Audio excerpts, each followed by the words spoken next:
Belum respon, Bu Asti. Belum masuk kayaknya, aku belum Belum lihat. masuk agaknya. Ira, apa kabar? Baik, Bu. Maaf, ini sambil bekerja, Bu. Ya, apa-apa. Iya. Selamat pagi, Prof. Turis, Mbak Ina. Selamat pagi. Selamat pagi. Bu Tintin. Teman-teman semua. Di daftar Selamat pagi, selamat pagi. Bu Heri. Wah, ini Pak Selamat Yudi pagi. sudah. Prof. Yudi. Alhamdulillah. Akhirnya. Selamat pagi, apa kabar? Baik. Sepertinya sudah lama ini kami menantikan bisa bertemu Kang Yudi, akhirnya berhasil juga. Terima kasih. Iya, udah lama kita, apalagi COVID ini Iya. mengurung saya terus-menerus di rumah ini. Iya. Kalau Kang Yudi dikurung, potensial sekali, malah terus bukunya banyak sekali. Muncul. Prof, silakan dimulai saja. Sudah jam 10. Prof Sulis. Terima kasih Bu Asti. Selamat pagi Kang Yudi. Selamat pagi teman-teman. Ini Pak Yudi Latif ini CV-nya luar biasa, banyak banget. Mohon maaf mungkin bisa di unmute dulu, yang lain sangat noise ya. Oke, ya, terima kasih. Kang Yudi, panggilnya Pak Yudi ya. Prof Yudi. Sekolah S2 S3-nya di NUS. Dan S3-nya itu sosiologi politik, penting sekali belajar sosiologi politik hari ini ya. Lalu juga menjadi anggota di IP, Akademi Ilmu Pengetahuan Indonesia, tempat berkumpulnya orang-orang pintar. Lalu kemudian juga menjadi dosen di banyak tempat. Yang tercatat itu adalah dosen di Universitas Negeri Yogyakarta ya. Dan banyak sekali juga penghargaannya, antara lain cendekiawan berdedikasi dari Kompas 2015, lalu juga menulis banyak artikel dan buku terkait soal-soal kebangsaan dan Pancasila, dan kita semuanya barangkali mengikuti bagaimana integritas Pak Yudi Latif ini sangat kuat meskipun berkeahlian dalam soal-soal kebangsaan dan Pancasila, lalu duduk di badan BPIP ya, itu beliau keluar dari situ pasti ada sesuatu yang against etika moral yang kita nanti bisa belajar banyak dari keteladanannya ini ya. Lalu juga banyak menulis, yang saya kagumi adalah tulisan-tulisan renungan yang reflektif tentang hubungan manusia dan sang khalik, manusia dan manusia lain ya. Dulu saya masih sering membaca Makrifat Pagi setiap pagi. Sekarang udah nggak ada lagi. Ya, saya kira itu banyak sekali, di Google juga bisa didapat berbagai macam tulisan dan karangan dari Pak Yudi Latif. Sekarang kita mau dengarkan bagaimana beliau memberikan pengayaan buat kita. Silakan. Baik, terima kasih Prof. Sulis, kemudian Bu Asti dan dosen-dosen dan para mahasiswa UI yang budiman. Selamat pagi, salam damai, sejahtera dan bahagia buat saudara sekalian. Mohon maaf, apa ini mahasiswa baru semua atau enggak? Iya. Ini mahasiswa baru semua ya? Iya, iya. Baik, betul. Baik, kalau gitu saya ingin mengucapkan selamat Anda memasuki Universitas Indonesia. Ada dua hal penting harus kita garis bawahi. Pertama, Anda memasuki lapis tipis manusia yang punya privilege. Pertama, tidak banyak orang yang bisa memasuki perguruan tinggi, itu pertama. Mungkin hanya sekedar beberapa persen saja. Kedua, sudah pasti tidak banyak orang yang bisa memasuki Universitas Indonesia. Dan karena di sana disematkan nama Indonesia, sudah pasti penghayatan keindonesiaan yang harus kuat. Jadi dengan privilege Anda punya responsibility. Nah, namanya itu kalau noblesse oblige. Bahwa di dalam privilege, di dalam kehormatan itu ada tanggung jawab. Gitu. Karena banyak orang yang mau terhormat, mau jadi pejabat, mau jadi apa, tapi nggak mau ngambil tanggung jawabnya. Gitu. Jadi kalau Anda memasuki UI, ingin jadi lapis tipis manusia yang punya privilege, itu melekat di dalamnya ada responsibility. Kedua, karena di situ ada nama Indonesia disematkan. Jadi di situ imajinasi tentang keindonesiaan, tanggung jawab keindonesiaan itu ada di dalam genggaman, saudara. Jadi bukan hanya dunia dalam genggaman, Indonesia dalam genggaman imajinasi saudara gitu. Itu penting. Oke. Nah, kalau kita bicara tentang keindonesiaan, maka mungkin kita harus mulai dari satu pertanyaan, ya. Satu pertanyaan yang sangat mendasar. Kalau nama Indonesia disebut, apa yang segera terlintas dalam bayangan saudara? Ya, pertama kita tahu bahwa Indonesia itu begitu luas wilayahnya dan begitu banyak serta majemuk penduduknya gitu. Itu harus selalu kita ingat ya. Indonesia begitu luas. Ini negara kepulauan terbesar di dunia yang merangkum 3 zona sekaligus. Nah, kita ini kan seringkali taken for granted gitu. Kalau misalnya ditanya Indonesia bagian dari benua Asia, most likely semua kita akan menjawab Indonesia bagian dari Asia. It's completely wrong gitu. Itu tidak sepenuhnya benar. Ya. Indonesia itu merangkum 3 zona geografi ya. Sampai zaman es terakhir, Anda tahu zaman es terakhir itu kira-kira 115 sampai 15.000 tahun yang lalu, ketika es di kutub gumpalannya begitu tebal, es itu menyerap air laut menjadi dataran, jadi es. Maka kira-kira sampai 8.000 tahun yang lalu, lah, Kalimantan, Jawa, Sumatera, selat-selat, termasuk Laut Cina Selatan, itu nyambung dengan Asia, itu disebut dengan Sundaland. Makanya kenapa flora dan fauna Indonesia itu, flora dan fauna di Sundaland ini, Kalimantan, Jawa, Sumatera, banyak tersusupi flora fauna dari Asia.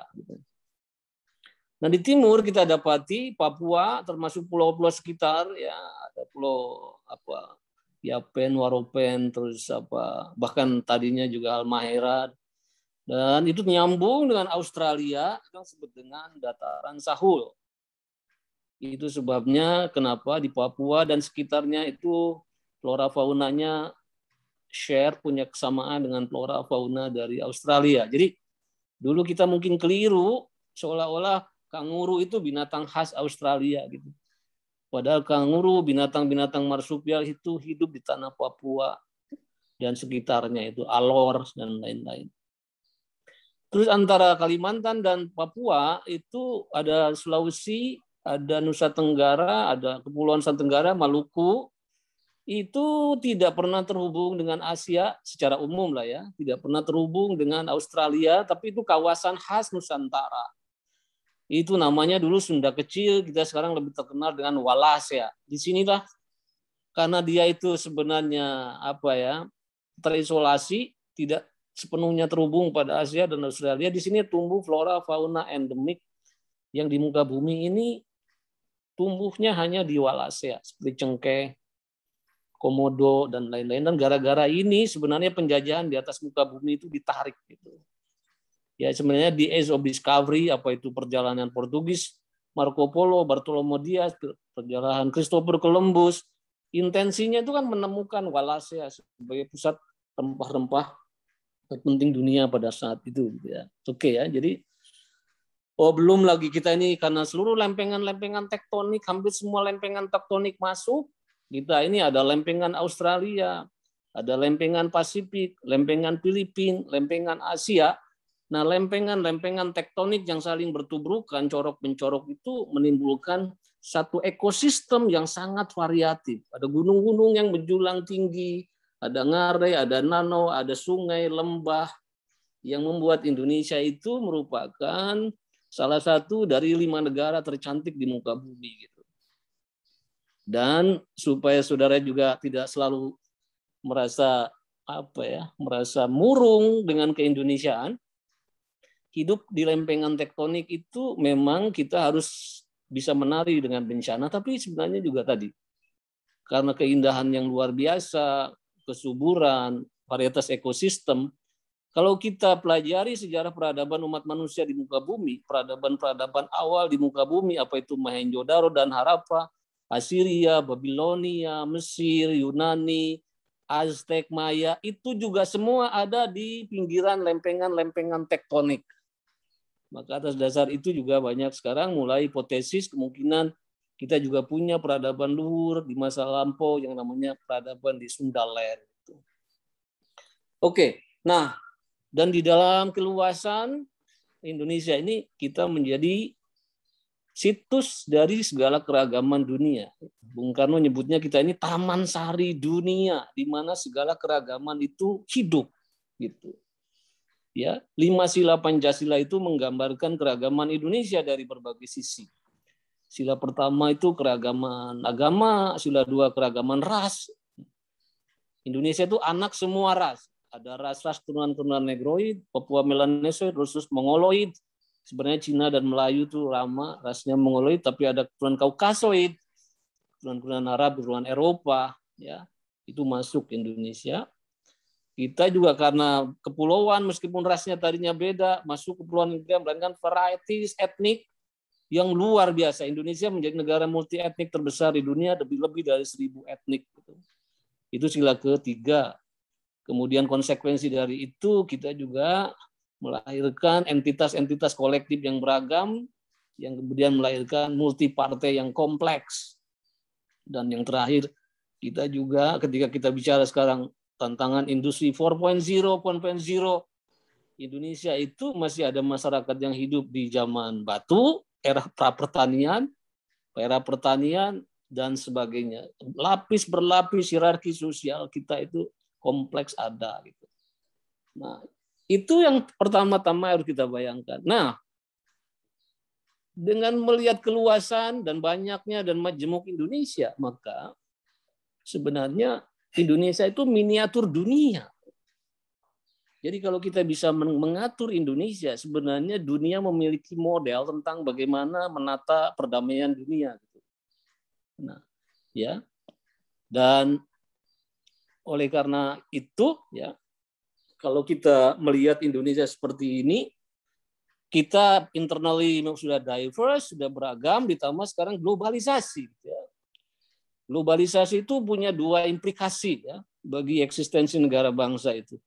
Pertama, katanya globalisasi itu pull away the nation state, jadi nation state itu ditarik untuk diintegrasikan ke pusat-pusat international gravities, pusat-pusat pengaruh dunia lah. Pusat-pusat ekonomi pasar, pusat-pusat teknologi, dan lain-lain. Nah, oleh karena itu, negara bangsa jadi dirasa terlalu kecil untuk menyelesaikan problem-problem global hari ini. Seperti problem human trafficking, problem global warming, problem terorisme. Itu negara bangsa tidak bisa sendirian, tapi harus terhubung dengan negara-negara lain. Dan juga negara bangsa tidak kedap terhadap pengaruh berbagai nilai ideologi yang merembes bersama arus globalisasi. Itu satu sisi. Jadi globalisasi pull away, menarik negara bangsa itu untuk diintegrasikan secara global. Ya. Dan dalam saat yang sama juga negara bangsa jadi mendapatkan penetrasi dari banyak nilai, banyak ideologi, banyak budaya. Saya kira sekarang kan banyak anak-anak milenial, bahkan anak saya lebih mengenal K-pop gitu kan, ketimbang Jaipongan gitu. Oke, saat yang sama katanya globalisasi juga push down, menekan negara bangsa ke bawah.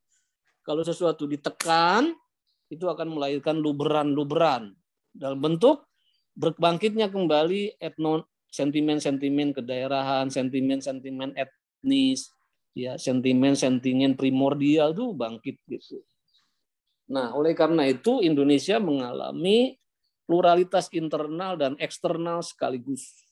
Nah, jadi Indonesia betul-betul noktah kecil di dunia, tapi sebenarnya merefleksikan segala problem ke dunia hari ini, mengalami pluralisasi, kompleksiti, ya, ditarik keluar, tapi juga kemudian dibetot ke bawah, gitu, melahirkan berbagai kontestasi nilai di ruang publik. Nah, oleh karena itu, dalam situasi seperti inilah kita semakin penting untuk membentuk namanya itu common ground. Mencari titik temu, karena pilihan kita kan 2 hal kalau kita berdeal dengan diversity itu. Either kamu itu kembali kepada prinsip bahwa dimanapun kamu bertemu dengan orang yang berbeda, bunuhlah di setiap tikungan.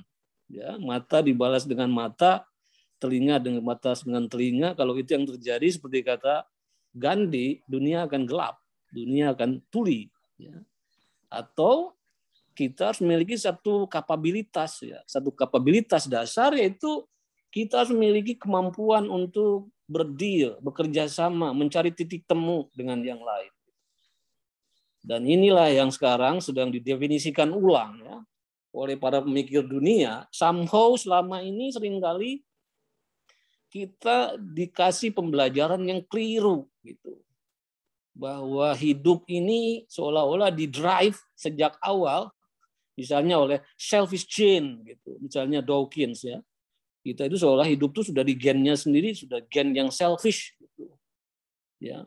Dan masyarakat prasejarah hunting and gatherer dilukiskan adalah nasty, brutish, ya, bersaing. Ya, karena dengan equalitasnya itu seperti kata Hobbes ya, kemudian saling membunuh. Jadi state of nature kita tuh dilukiskan sebagai state of war gitu. Tapi temuan-temuan belakang menunjukkan justru sebenarnya manusia prasejarah itu berkembang dengan the survival of the friendliness gitu. Jadi innate nature kita itu justru kooperatif, kolaboratif, mencari keramahan, mencari pertautan ya. Baru belakangan kemudian perang dan peniadaan yang lain itu diciptakan oleh peradaban-peradaban sendiri. Jadi di dalam dunia kita, di dalam diri kita ini ada dua wolves yang saling berkelahi. Ada dua serigala yang berkelahi. Serigala pertama itu anti perbedaan, ingin membunuh yang lain, serakah, greedy gitu ya. Tapi serigala yang satunya itu lemah lembut, mau berkawan, menerima terhadap yang berbeda dengan penuh welcome gitu. Nah, pertanyaannya di antara dua serigala yang bertarung dalam diri kita itu siapa yang menang?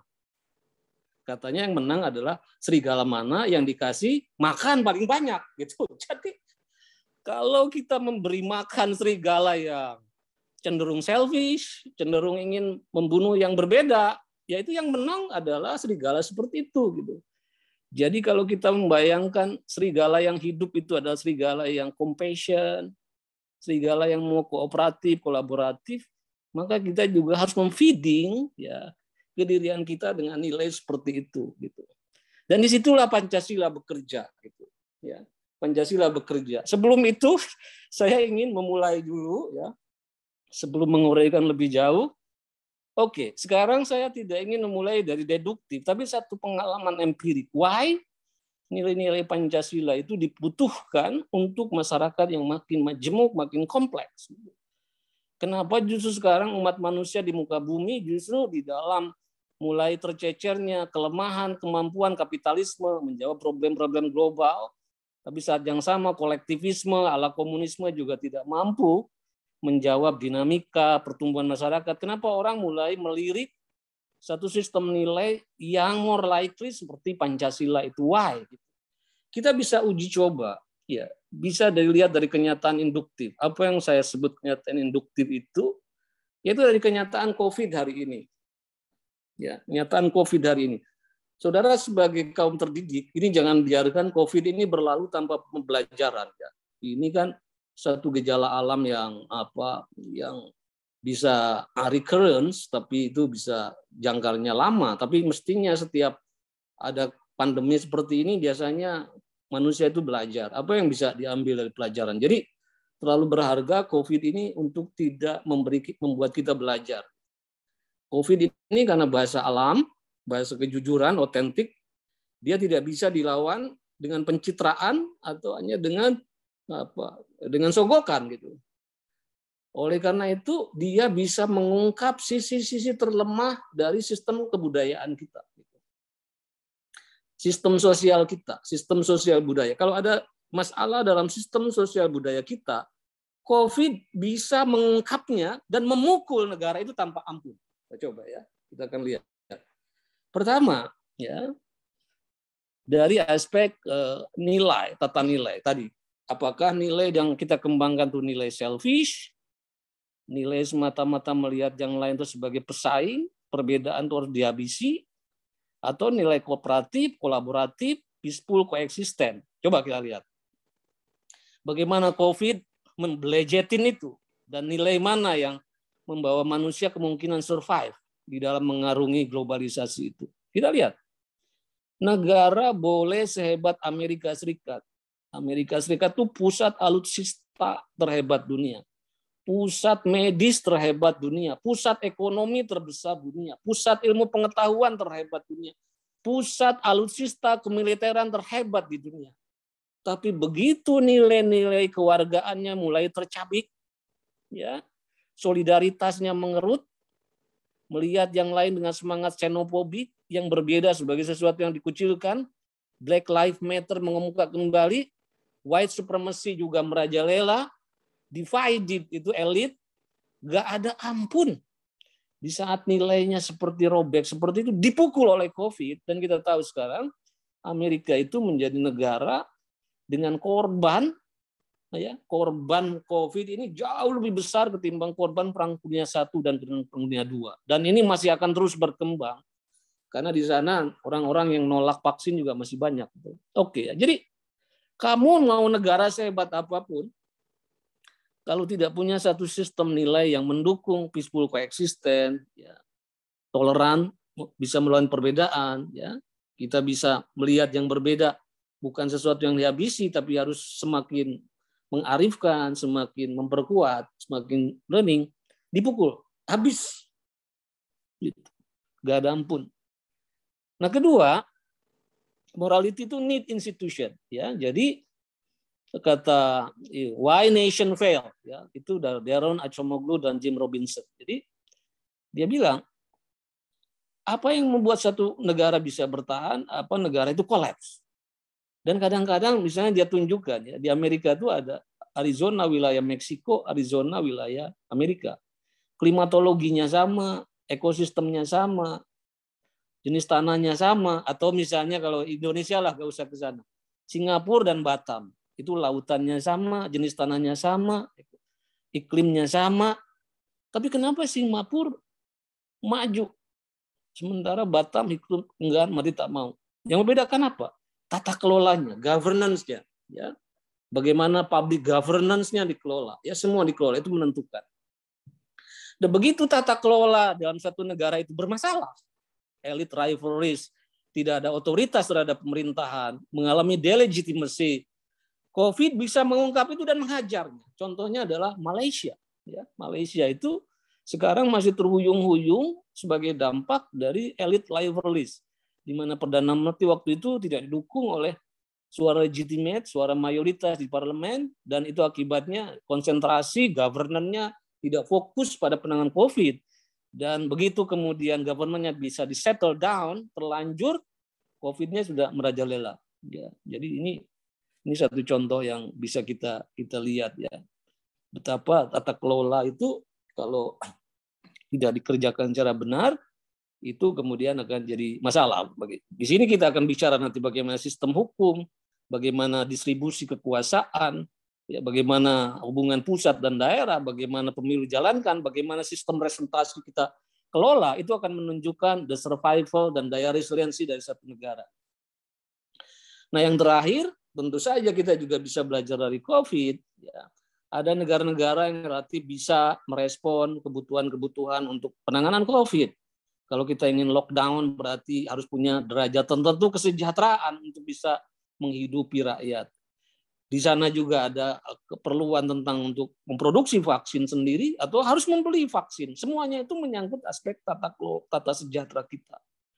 Nah, negara-negara yang kurang memiliki kemakmuran atau kemudian tidak mampu menguasai ilmu pengetahuan teknologi untuk memenuhi kebutuhan-kebutuhan alat-alat kesehatan, vaksin, itu negara-negara yang makin sulit, ya, untuk keluar dari jebakan COVID ini, gitu. Oke.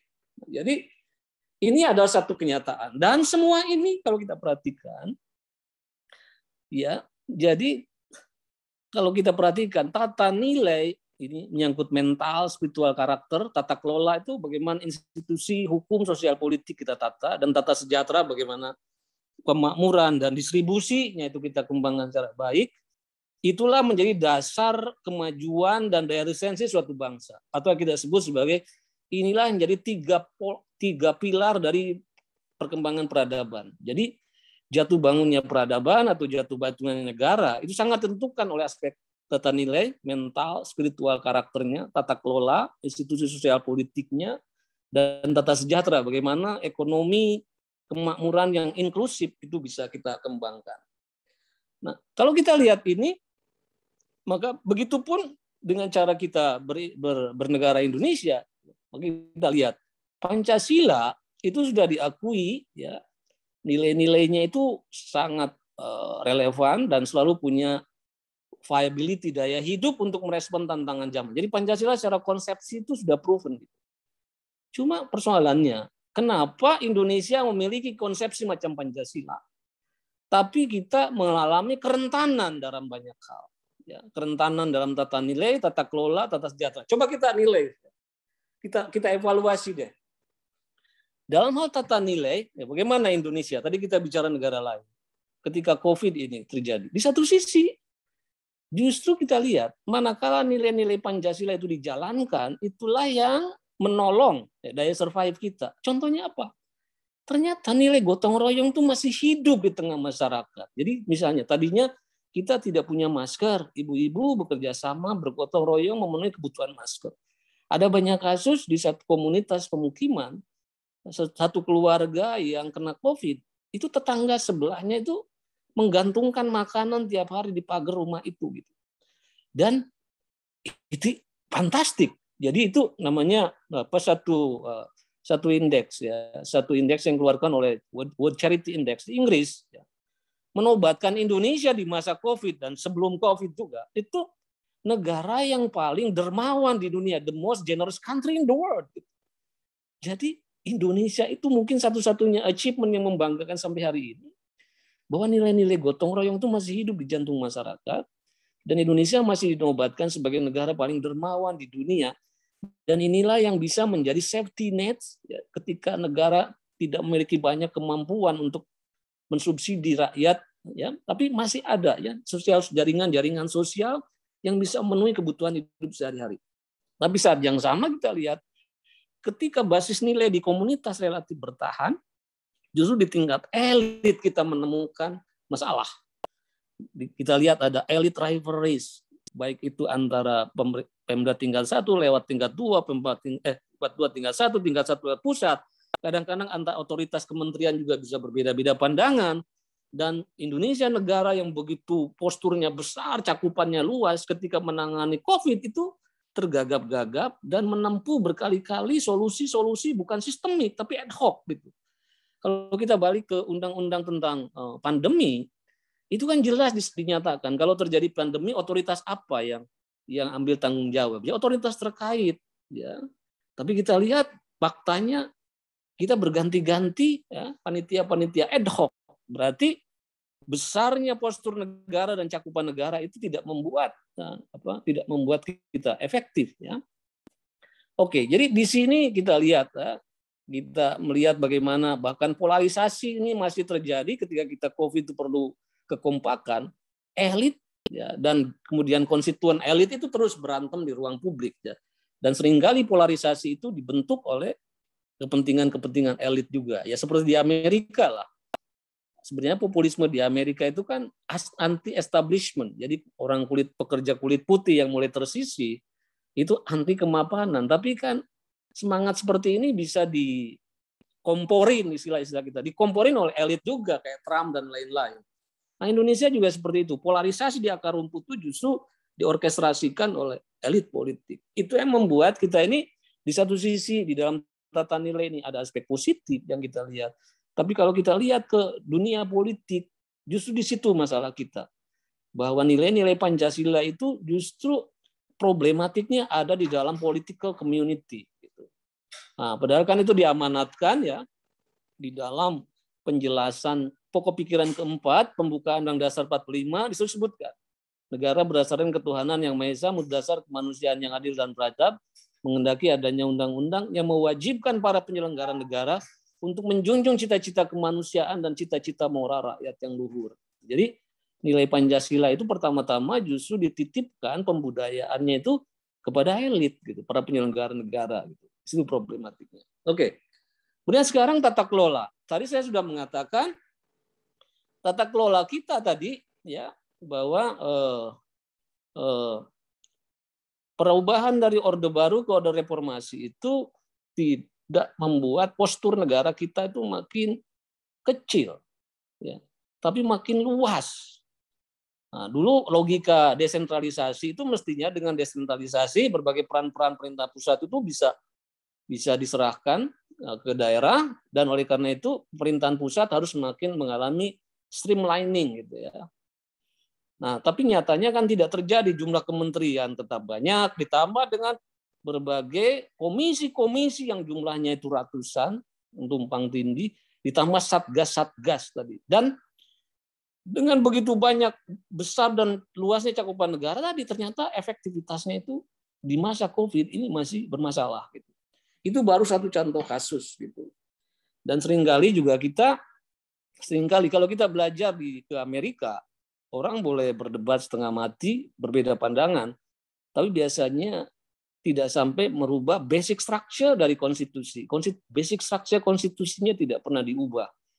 Karena kalau kita ingin melakukan gerak maju, justru harus ada certain level tradisi yang dipertahankan gitu. Jadi kita ini nggak mungkin kemajuan itu memerlukan derajat stabilitas dan kontinuitas.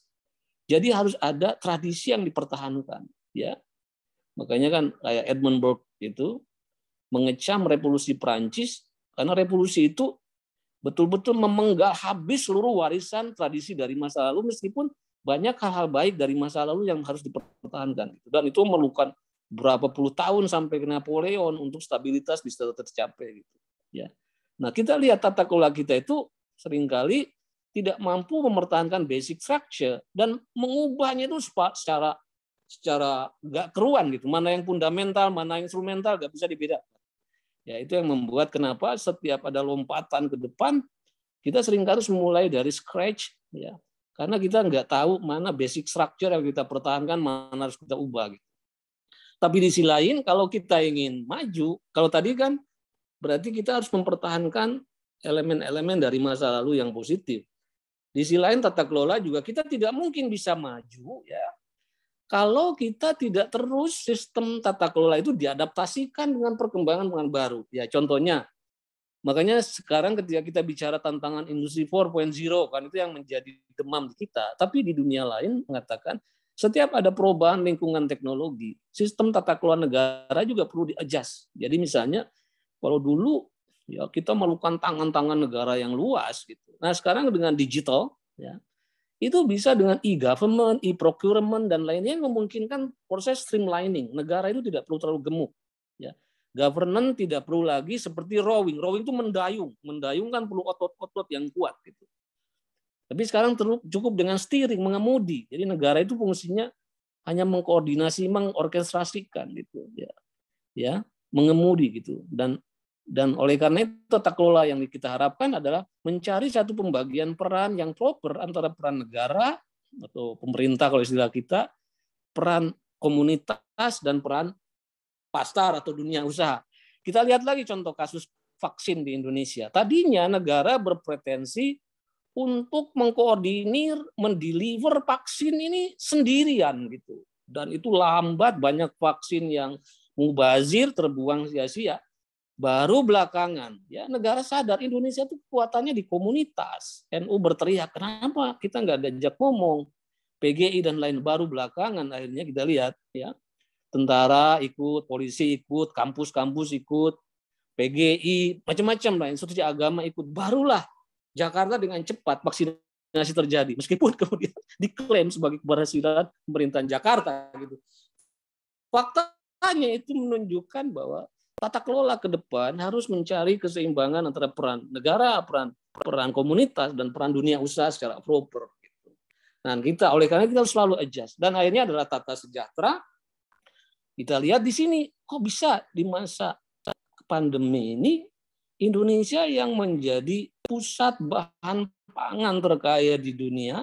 Indonesia ini tropik. Kawasan tropik ini justru bahan-bahan tumbuh subur. Lihat Indonesia itu di bawah tanah itu ada singkong, ada talas, ada ubi, ya, apalagi macam-macam. Di atas tanah berumur pendek ada padi, ada jagung, ya, berumur panjang, ada sukun macam-macam. Tapi kita lihat, ya justru di masa COVID kita mengalami kesulitan untuk memenuhi kebutuhan pangan kita. Obatan kita ini tadi saya katakan karena mengintegrasikan 3 zona tadi, zona Asia, zona Australia, dan zona Wallacea, kita menjadi negara dengan kekayaan aneka-ragaman hayati terkaya di dunia, termasuk bahan-bahan obat.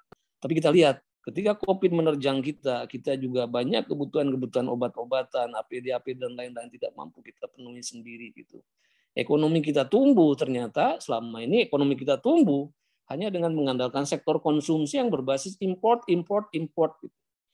Ketika negara lain itu lebih fokus pada rumah tangganya sendiri, pasokan import kita bermasalah. Disitulah kita mulai ternyata untuk negara seluas Indonesia tidak bisa hanya mengandalkan dengan jalan import. Kalau kita import melulu, kapasitas belajar bangsa ini untuk mengolah potensi alamnya itu kurang punya kemampuan, kurang kembang. Makanya kan ini lucu, ini kan masih fakultas hukum lah. Tapi begini, Indonesia itu komposisi mahasiswanya itu ya cuma 14% yang enroll di engineering, gitu, ilmu-ilmu keteknikan. Sisanya itu di social science dan humanities. Tapi yang menarik, dari 14% mereka yang kuliah di sektor teknik itu, cuma 5% yang bekerja sesuai dengan bidang studinya. Jadi itu mau dari ITB, dari IPB dan lain-lain, cuma 5%. Itu pun rata-rata yang punya background IT gitu, studi IT. Nah, inilah kelompok-kelompok ini yang sebenarnya dari segi kuat, intelijensianya kuat gitu. Tapi kemudian begitu keluar tidak menemukan ruang aktualisasi diri karena industri kita tidak berkembang, kalaupun ada cuma memutar, namanya turnkey gitu ya, tidak perlu ada riset, tidak perlu ada human capacity yang kuat, cuma memutar tombol doang. Nah, inilah biasanya orang-orang yang secara intelijensia kuat tapi tidak menemukan aktualisasi diri yang sepatutnya. Ini yang biasanya melahirkan envy, jealousy, resentment, yang ujung-ujungnya bisa mengarah kepada radikalisme dan lain-lain itu. Oke. Nah, singkat kata, kita bisa melihat sebenarnya di mana kekuatan dan kelemahan kita sebagai bangsa. Dan ini semua sebenarnya sebagai wujud implementasi dari Pancasila. Oke ya. Jadi yang kita katakan kalau kita ingin maju negara kita atau ingin maju peradaban kita, kita harus penuhi seluruh imperatif yang diperlukan untuk membudayakan Pancasila itu. Jadi Pancasila itu mengandung, ya. Oke. Kalau kita lihat Pancasila, ini suatu luar biasa. Pancasila itu mengandung segala kebutuhan yang diperlukan untuk menjadi bangsa beradab atau berkualitas. Pertama, aspek nilai, mental, spiritual karakter, itu basisnya sila 1, 2, 3. Tata kelola, basis utamanya sila keempat. Tata material sejahtera, utamanya sila kelima. Gitu. Oke ya, jadi utamanya, karena Pancasila itu satu sila dengan sila lainnya itu saling terhubung, saling mempengaruhi. Gitu. Makanya menarik ini paradigma Pancasila itu bisa memberi kita satu paradigma transformasi sosial. Biasanya kalau di dalam ilmu-ilmu sosial ya saudara, itu biasanya one-sided perspektif gitu. Ada paradigma kulturalis misalnya Weber gitu ya, yang melihat pengaruh budaya pada politik, pada ekonomi gitu. Ada pengaruh dari yang disebut dengan realis materialistik, mau itu liberal atau itu Marxian, melihat justru ekonomi yang mempengaruhi nilai, mempengaruhi politik. Misalnya Durud Tusubdomnya Hayek mengatakan ya sebenarnya dalam pengalaman Eropa ya commerce lah yang menentukan nilai dan munculnya negara bangsa gitu. Marxis apalagi bahwa namanya ide, budaya, politik itu turunan dari materi gitu. Ya, ada juga yang melihat sebenarnya politik itulah yang menentukan nilai dan menentukan materi gitu ya.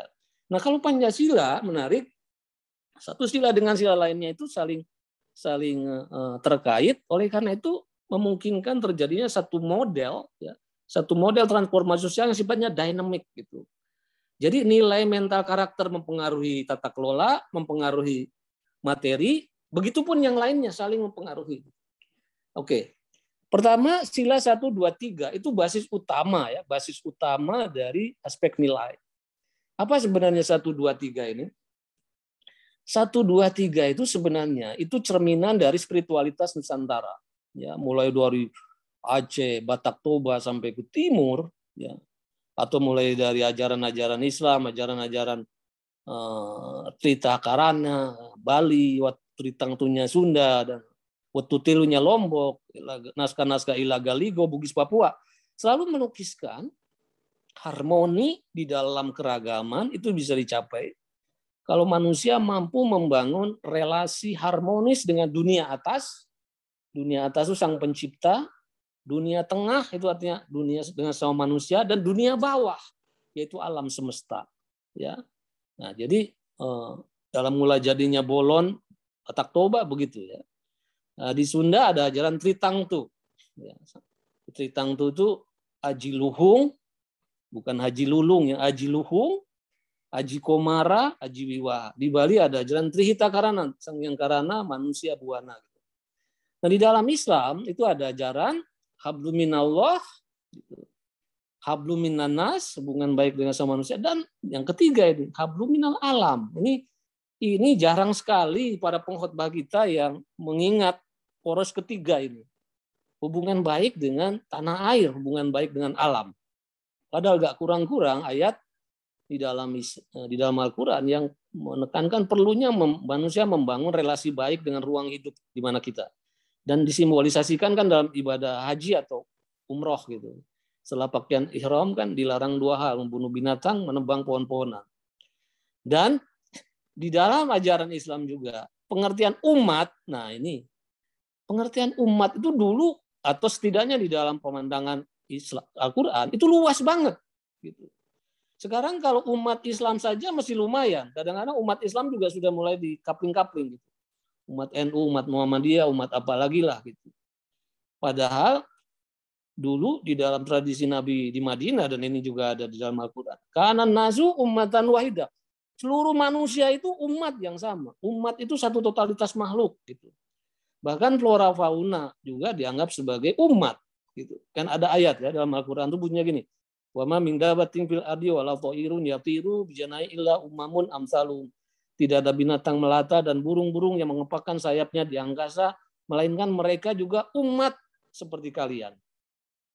Nah, singkat kata, saudara, nilai itu diekstrak, ya, nilai itu diekstrak. Kalau kita masyarakat majemuk itu, bagaimana nilai bisa diekstrak? Diekstrak dari relasi kita dengan yang maha kasih, ya. Jadi relasi kasih dengan Tuhan, relasi kasih dengan sesama manusia, relasi kasih dengan alam. Nah, di dalam Pancasila, sila pertama itu adalah ketuhanan, itu adalah mengajak semua warga Indonesia untuk mengembangkan paham ketuhanan yang penuh welas asih. Gitu. Karena kan Pancasila itu moral publik ya. Soal Tuhannya apa, sholatnya apa, gimana cara ibadahnya itu urusan rumah tangga agama masing-masing. Yang dikehendaki oleh Pancasila, apapun Tuhan kamu, apapun agama kamu, apa sih dampaknya bagi kehidupan publik itu? Nah, jadi dampak dari ketuhanan pada kehidupan publik itu harus menumbuhkan kebajikan hidup. Mana ya? Mungkin di sini ada. Dimulai dari apa? Nah ini, ya kunci kebahagiaan dari Martin Seligman. Jadi orang beriman itu, ini kan berlaku namanya itu law of attraction. Jadi law of attraction itu apa yang kita yakini itulah yang menjadikan kita gitu. Jadi kalau kita berpikir positif, akan melahirkan yang positif. Kalau kamu memandang sesuatu negatif, dia akan negatif. Jadi iman dalam bahasa Indonesia itu kan disebut sebagai percaya. Dan saudara tahu, percaya itu berasal dari kata bercahaya. Jadi orang beriman itu harus memancarkan cahaya. Dan cahaya itu dipancarkan ke 3 jurusan. Ke atas, ke Tuhan sendiri, ke tengah terhadap manusia, dan ke bawah ke alam semesta. Jadi ketuhanan di dalam sila pertama itu harus membangkitkan positive emotion. Karena itu law of attraction. Dengan keyakinan itu kamu harus memancarkan energi positif. Bukan malah dengan ketuhanan melahirkan energi negatif, kebencian, permusuhan.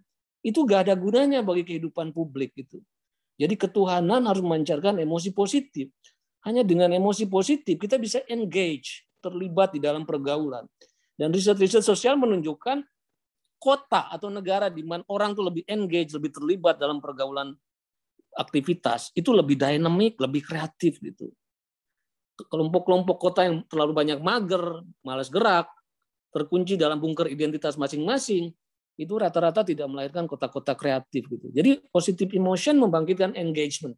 Kita mau berdeal dengan orang lain yang berbeda apapun untuk kebaikan-kebaikan bersama. Itu melahirkan kreativitas, ya, melahirkan semangat saling menghargai, respect, ya, saling mengapresiasi, ya. Dan berikutnya melahirkan dari relationship yang luas. Relationship yang luas itu melampaui batas-batas primordial, batas etis, batas agama.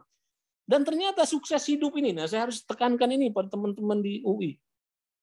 Sukses dalam hidup itu seringkali bukan melulu karena IPK kamu yang tinggi.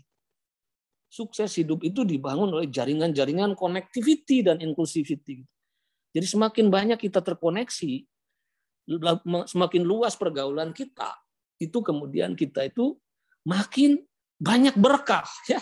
Makin banyak berkah, makin banyak kearifan, makin banyak pengetahuan, makin banyak opportunity untuk berkembang. Ya, dari situ kemudian dari relationship itu muncul meaningful. Hidup ini bermakna, bisa melayani, bisa saling memahami, saling mencintai. Hidup kita dari rich, jadi kaya. Ya. Biasanya the isolated self, maupun kamu boleh cantik, boleh kaya, boleh tampan, tapi kalau isolated self, meaningless hidup itu, bunuh diri. Lihat artis-artis K-pop itu di masa COVID. Kurang apa? Cantik, terkenal, ya, kaya, pada bunuh diri. Meaningless karena kurang jaringan-jaringan relationship, ya. Dan terakhir adalah accomplishment atau achievement. Nah, jadi hanya dengan itu semua ujungnya kita akan jadi achievement dalam arti keadilan, kesejahteraan dan lain-lain itu. Oke, kembali ke sini. Ke tadi mana ya? Sorry.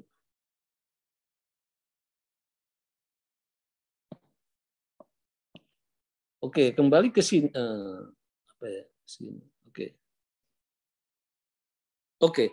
Jadi sila 21 itu satu adalah hubungan kasih yang transenden. Tadi itu dengan melahirkan emosi positif, kemudian akan berpendar pada sesama manusia juga, kepada alam. Dari situlah melahirkan sejumlah nilai yang harus kita tumbuhkan. Jadi dengan sila 1, 2, 3 ini, masyarakat religius dengan etika spiritualitas yang berperi kemanusiaan, ya, egaliter, mandiri, amanah, berintegritas, beretos kerja yang positif, kreatif, sanggup menjalin persatuan, gotong royong dengan semangat pelayanan atau pengorbanan. Jadi pelayanan di sini bukan hanya pelayanan publik, ya, tapi kalau kamu dengan potensi yang diberikan Tuhan itu ngerti apa moral purpose kamu gitu. Jadi kalau kamu memilih sudah memilih fakultas hukum, kamu ngerti moral purpose-nya apa ke depan di dalam pelayanan terhadap kebaikan hidup itu. Berarti kamu sekali memilih fakultas hukum, berarti moral purpose kamu adalah memberikan pelayanan bagi kebaikan hidup dengan menjadi apa? Penegak-penegak hukum yang berkeadilan, berkesejahteraan, dan memfasilitasi kebaikan hidup bersama. Gitu.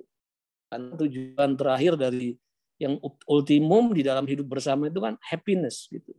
Hukum harus menjadi prasyarat untuk paling tidak,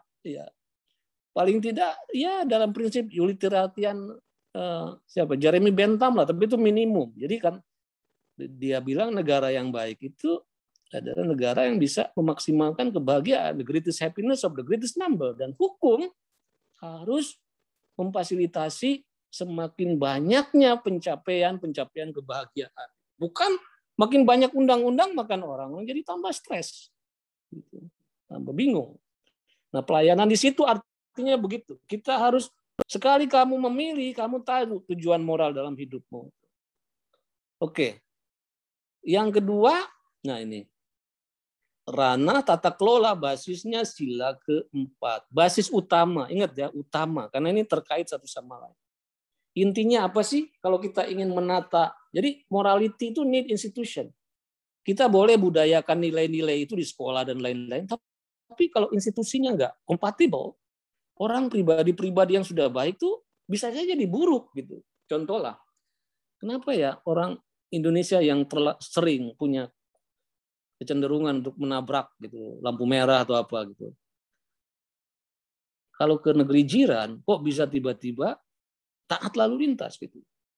Tapi mungkin orang-orang dari negeri jiran yang taat di negaranya, kalau pergi ke Mangga Dua punya kecenderungan barbarisme seperti itu juga. Gitu.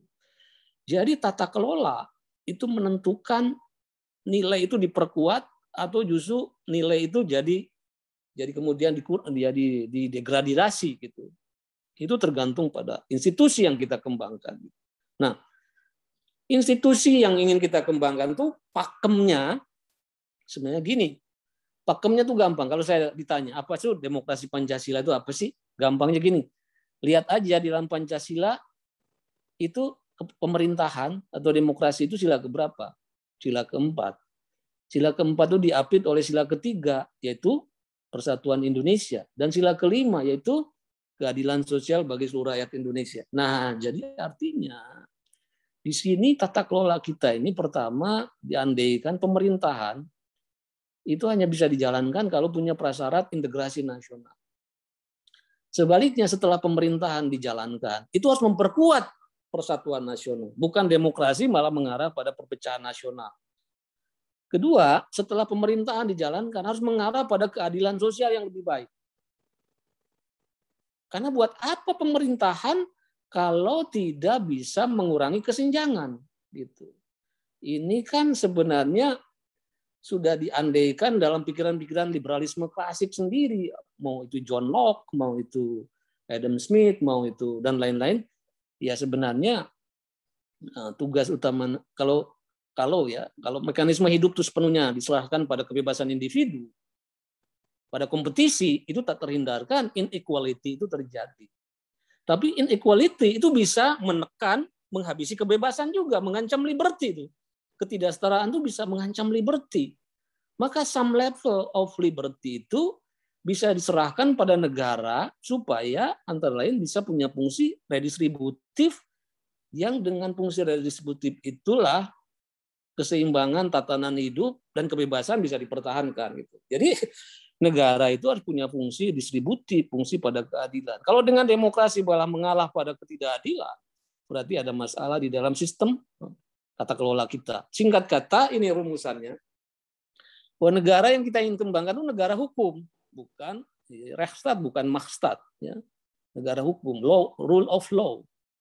Jadi kebebasan itu hanya bisa dijalankan kalau rule of law berfungsi. Nah, jadi kan menarik ini. Jadi dalam perkembangan Eropa, itu abad ke-17 itu ditandai oleh pemikiran-pemikiran Hobbesian. Pemikiran Hobbes ini yang disebut Leviathan, negara yang kuat, strong gitu, yang bisa seenaknya bisa mengendalikan warga. Jadi kebebasan individu sangat terbatas, strong state gitu. Tapi nanti begitu memasuki abad ke-18 awal, seiring dengan perdagangan antar benua, mulai banyak pengusaha-pengusaha commerce berkembang yang menuntut kebebasan lebih gitu. Mereka mulai berpikir bahwa apakah negara memang mengetahui seluruh mimpi-mimpi individu? Kan enggak. Jadi kenapa negara harus menguasai dan begitu sangat sentralistik ya, memonopoli seluruh jalur seolah-olah individu tidak punya kebebasan. Maka mereka mulai menuntut kebebasan, ya mulailah muncul pikiran-pikiran liberalisme klasik, John Locke, Adam Smith dan lain-lain, di mana peran individu kebebasan diperluas, negara makin dipersempit perannya, desentralisasi. Tapi di sana pergerakan menuju liberalisme ini didukung oleh stabilitas, yaitu pertama rule of law.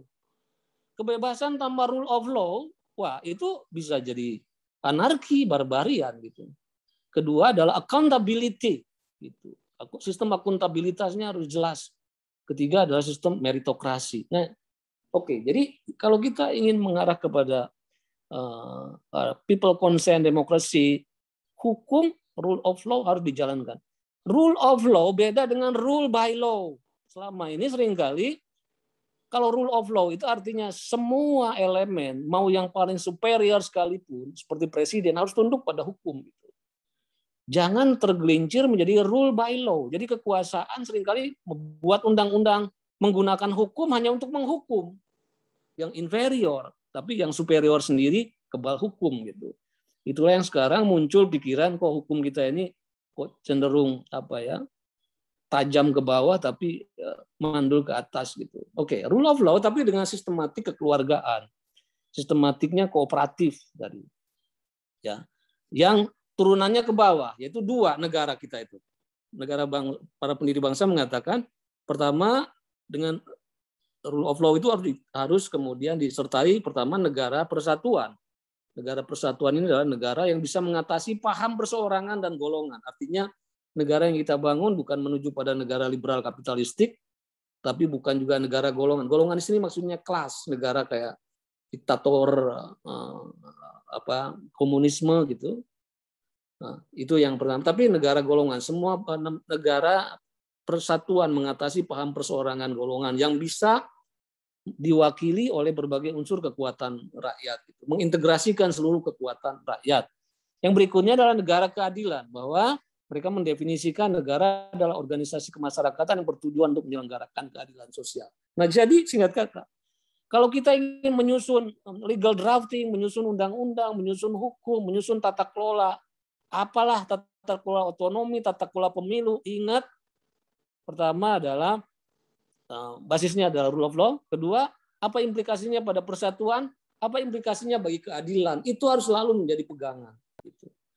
Oke, yang 3, yang terakhir. Nah ini, yang berikutnya adalah bagaimana sistem tata sejahtera yang ingin kita kembangkan. Itu berdasarkan basisnya sila kelima. Basis utamanya sila kelima.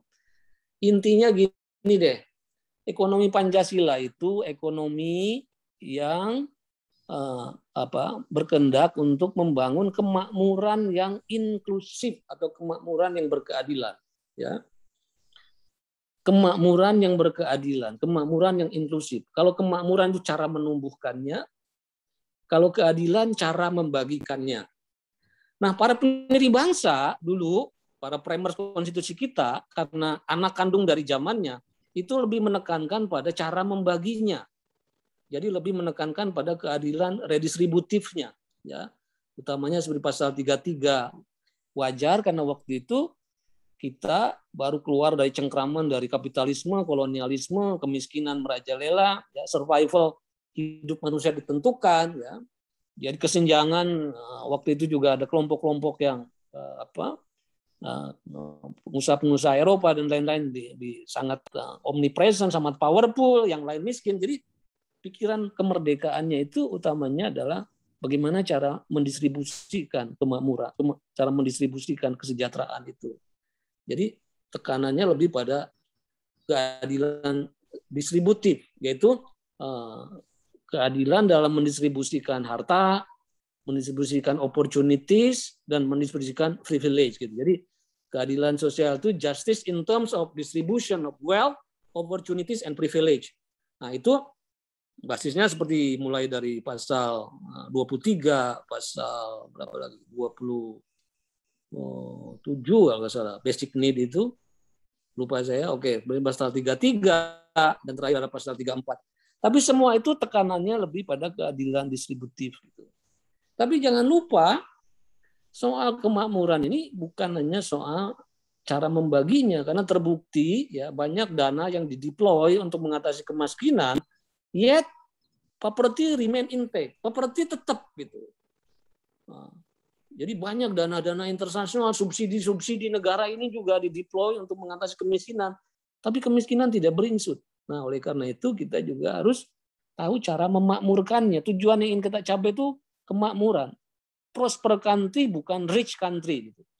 Kalau negara kaya, mungkin suatu negara bisa kaya karena 1-2 sumber daya alam gitu. Seperti negara-negara Arab dan lain. Tapi kekayaan seperti itu pertama tidak sustain. Jadi kekayaan seperti itu bisa sumber daya alam bisa habis. Kedua, kalau negara tergantung pada sumber daya alam, itu biasanya cuma sedikit orang yang bisa menguasai tambang dan lain-lain itu, maka biasanya kesenjangan tak terhindarkan. Ya, oleh karena itu kita lihat misalnya pertumbuhan ekonomi Indonesia kalau lihat tumbuh sekitar 5% sebelum COVID. Tapi kalau kita cek tumbuhnya itu dari mana? Ternyata kalau kita cek dari total factor productivity, ukuran yang menunjukkan input pengetahuan dan teknologi bagi kemakmuran, itu nyaris zero. Jadi kita ini sebenarnya agak agak sangat miris juga ya, banyak lembaga-lembaga pendidikan tinggi hebat-hebat, tapi nyaris kontribusinya pada nilai tambah kemakmuran tuh nyaris zero gitu. Jadi selama ini kita tumbuh tuh garuk batubara jual murah, tebang pohon-pohonan jual murah. Akibatnya kita tumbuh tapi dengan kehilangan sumber daya begitu banyak. Dan ternyata juga itu dampaknya banyak. Kalau kita terlalu tergantung pada ekstraktif itu hanya namanya Dutch disease, hanya mengandalkan sumber daya alam, sumber daya material kayak itu. Korupsi itu tak terhindarkan. Karena korupsi itu sebenarnya ketika peluang-peluang usaha hanya mungkin kalau berdeal dengan otoritas negara, kayak izin konsesi tambang apa gitu, hutan, itu kan perlu deal dengan negara, dan untuk deal itulah bribery terjadi gitu. Tapi once society itu bisa mengolah sumber daya alamnya dengan inovasi teknologi, melahirkan market creating innovation, hilirisasi ya, terbuka lebar usaha-usaha ya kreatif lewat teknologi, itu orang tidak perlu lagi menebang pohon. Misalnya gini, saya kasih contoh satu lagi, misalnya soal sawit. Indonesia ini punya kebun sawit terluas di dunia gitu. Tapi dari sawit itu karena tadi lacking di dalam inovasi teknologi, cuma mengeluarkan CPO gitu. Nah, tiba-tiba kemarin pemerintahan Jepang mau mengimport limbah dari sawit gitu. Karena ternyata limbahnya saja sawit itu bisa diolah dari energi alternatif, kosmetik dan lain-lain. Jadi betapa banyak waste di kita itu. Betapa banyak waste yang tidak diolah dengan kemampuan inovasi teknologi sehingga itu tidak mendapatkan prosperity gitu. Oke ya. Jadi di dalam sistem dana kesejahteraan ini bukan hanya dalam cara keadilan distributifnya, tapi kita juga harus menumbuhkan kemakmuran dengan inovasi teknologi yang bisa memberi nilai tambah atas karunia sumber daya alam Indonesia, selain nanti kekayaan itu bisa lebih memberi ruang mobilitas vertikal yang luas, inklusif, tapi juga lebih sustainable, alam bisa lebih terjaga. Karena kan kalau hanya berhasil sumber daya alam, ekosistem rusak, dan lain-lain. Jadi disitulah perlunya perguruan tinggi, dan di sini hukum, seperti dibilang oleh Mokhtar Kusumaatmadja, hukum punya fungsi peran sebagai satu engine di dalam prosperity atau di dalam pembangunan. Jadi kita harus mendesain satu kerangka-kerangka hukum ke depan yang memungkinkan transformasi ekonomi dari ekonomi ekstraktif menuju ekonomi pengetahuan. Di sini juga akan nanti dari hukum itulah nanti akan juga muncul satu rejim perekonomian misalnya dengan kebijakan-kebijakan fiskal yang lebih favor terhadap inovasi gitu. Jadi misalnya pengusaha-pengusaha yang terlalu menekankan pada pengusahaan sumber daya alam mestinya harus dipajak tinggi gitu. Sedangkan pengusaha-pengusaha yang mulai memasuki ekonomi pengetahuan itu dikasih insentif fiskal. Dan itulah rahasia dibalik kemajuan Korea hari ini, di mana Korea dan Indonesia itu kan kemerdekaannya terpaut 2 hari ya. Dia tanggal 15, kita tanggal 17. Tapi kalau kita lihat bagaimana sekarang Korea bisa cepat masuk ya ke klub negara-negara maju, antara lain di mana negaranya lebih menstimulasi cebol-cebol atau konglomerat yang invest di dalam inovasi teknologi. Jadi misalnya Samsung itu titik berangkatnya kayak pengusaha Indonesia. Samsung itu dulu pengusaha dry fish, ikan kering gitu. Tapi lewat insentif hukum, insentif fiskal, dia di-drive masuk pada ekonomi pengetahuan sehingga sekarang menjadi flag carrier dari kemakmuran dan kebanggaan Korea di pentas dunia. Nah, saudara, itu mungkin saya agak panjang sekali bicara, tapi yang ingin saya katakan, kenapa selama ini Pancasila itu seperti terlalu surplus ucapan tapi miskin tindakan, jadi kayak pepesan kosong, dan mulailah anak-anak negeri itu mulai kehilangan kepercayaan pada Pancasila gitu. Padahal yang terjadi bukan salah konsepsi Pancasila, tapi selama ini seringkali cara kita membudayakan Pancasila itu miopik gitu. Dalam arti Pancasila selama ini cuma dipandang hanya penataran-penataran yang masuknya ke hafalan itu pun gitu. Jadi tidak menjadi nilai hidup, sikap hidup. Padahal cultivating values itu harus menuju pada perilaku gitu, bukan. Jadi di dalam hal ini kan pendidikan itu ada pendidikan yang mengarah pada excellent in knowing. itu namanya knowledge. Kedua, excellent in making, itu namanya skill. Tapi kalau virtues, kebajikan, excellent in behaving, di dalam berbuat gitu. Jadi selama ini Pancasila sering seperti dokter ngasih resep ke pasien. Nah, tapi oleh si pasien resep itu cuma ditaruh, ya dihafal saja, ditaruh di atas meja. Boro-boro minum obatnya, ke apotek beli obatnya juga tidak. Jadi sehebat apapun resepnya, itu tidak akan menyembuhkan, tidak jadi prasyarat tentang daya tumbuh resiliensi suatu bangsa. Oleh karena itu di dalam hal nilai, prosesnya tuh dibalik. Kalau Ki Hajar mengatakan, kan pendidikan tuh harus dimulai dari apa? Dimulai dari ngerti, ngerasa, ngelakoni gitu. Ngerti, ngerasa, ngelakoni. Kalau nilai prosesnya dibalik. Ngelakoni, ngerasa, ngerti. Seperti orang berenang. Kalau kita mulai berenang, ngajari anak berenang tuh dengan teori dulu, seumur-umur gak akan bisa renang gitu. Tapi jemplungin dulu ke kolam renang biar dia feel airnya seperti apa. Nah, kemudian gerak tubuhnya seperti apa. Barulah terakhir pelatihnya mengatakan, kalau gerakan kamu ingin cepat, kamu renang ingin cepat, maka harus begini, begini, begini. Baru teorinya belakangan dikasih tahu. Nah, selama ini kita lihat Pancasila mulai sejak kecil SD itu hanya menjadi a matter of hafalan gitu ya, memorization, tapi tidak menjadi laku hidup yang kita butuhkan. Dan kebutuhan berikutnya juga kita belum menata republik ini sungguh-sungguh sesuai dengan imperatif moral Pancasila. Jadi tata kelolanya itu sering copy paste saja model demokrasi atau hukum dari negara lain tanpa secara serius kita pikirkan bagaimana itu hubungannya dengan Pancasila. Dan selanjutnya jelas tata ekonomi kita tidak dibangun oleh tata semangat nilai Pancasila ya. Ekonomi kita masih merupakan ekonomi eksploitatif yang jauh dari usaha-usaha kemakmuran bersama. Saya kira itu ya yang bisa saya kemukakan di dalam presentasi ini. Mungkin kita bisa lanjutkan dengan tanya jawab. Terima kasih. Assalamualaikum warahmatullahi wabarakatuh. Terima kasih banyak Pak Yudi Latif. Materinya sangat kaya dan saya harap ini menjadi pengayaan buat para mahasiswa ya untuk menjadi bahan pengetahuan dan juga refleksi. Saya undang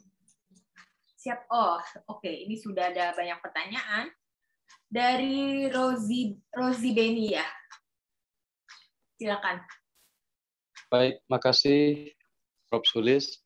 Prof. Yudi, saya men-highlight statement Prof. Yudi yang terakhir dikontekstualkan dengan apakah anak bangsa itu cukup dengan instrumen tes wawasan kebangsaan secara tekstual belaka untuk mengetahui bahwa ia telah Pancasila atau tidak. Misalnya contoh sederhana, ada guru yang sudah bertahun-tahun mempertaruhkan nyawanya naik gunung, turun lembah mengajar murid, tiba-tiba lantaran hanya untuk mendapatkan pengakuan SK seorang P3K misalnya, lalu dia tak lolos tes wawasan kebangsaan. Mohon tanggapan Prof. Atau jangan-jangan yang Prof tadi sampaikan, kita terjebak lagi pada perspektif miopik tadi, hanya melihat Pancasila dari aspek tekstual belaka. Terima kasih Prof, mohon tanggapan. Terima kasih. Ada banyak yang tunjuk ini tangan, jadi pertanyaannya singkat-singkat aja ya. Silakan. Terima kasih Prof. Sulis. Terima kasih Prof. Yudi. Saya ada pertanyaan yang agak tajam ya. Kenapa kalau memang Pancasila ini benar-benar tujuan dan visi Indonesia, kenapa enggak Pancasila ini diajarkan secara mendasar pada saat anak-anak kita nih di level SD seperti zaman dulu, zaman Orde Baru, mohon maaf ya saya menyebutkan zaman Orde Baru, kita belajarnya benar-benar dari dasar. Sehingga benar-benar memang ini menjadi budaya atau visi dan misi berbangsa generasi Indonesia selanjutnya gitu. Terima kasih Prof. Terima kasih En. Silakan Michael. Saya bacanya benar nggak? Ya, silakan. Anton. Ya. Izin Prof, saya ingin bertanya terkait dengan kebudayaan Pancasila. Kita lihat sendiri kan di zaman sekarang ini kebudayaan-kebudayaan itu atau pengaruh-pengaruh asing itu sudah banyak masuk di Indonesia. Nah, untuk mengembangkan kebudayaan Pancasila itu di kalangan anak-anak muda zaman sekarang itu upayanya seperti apa? Baik dari pemerintah maupun dari diri sendiri itu seperti apa upayanya? Itu sih dari saya, Prof. Terima kasih. Terima kasih Pak Yudi. Apakah mau dikumpulkan dulu pertanyaannya semua atau dijawab 3-3? Oh, 3 dulu aja kali ya? Oke, Atau silakan.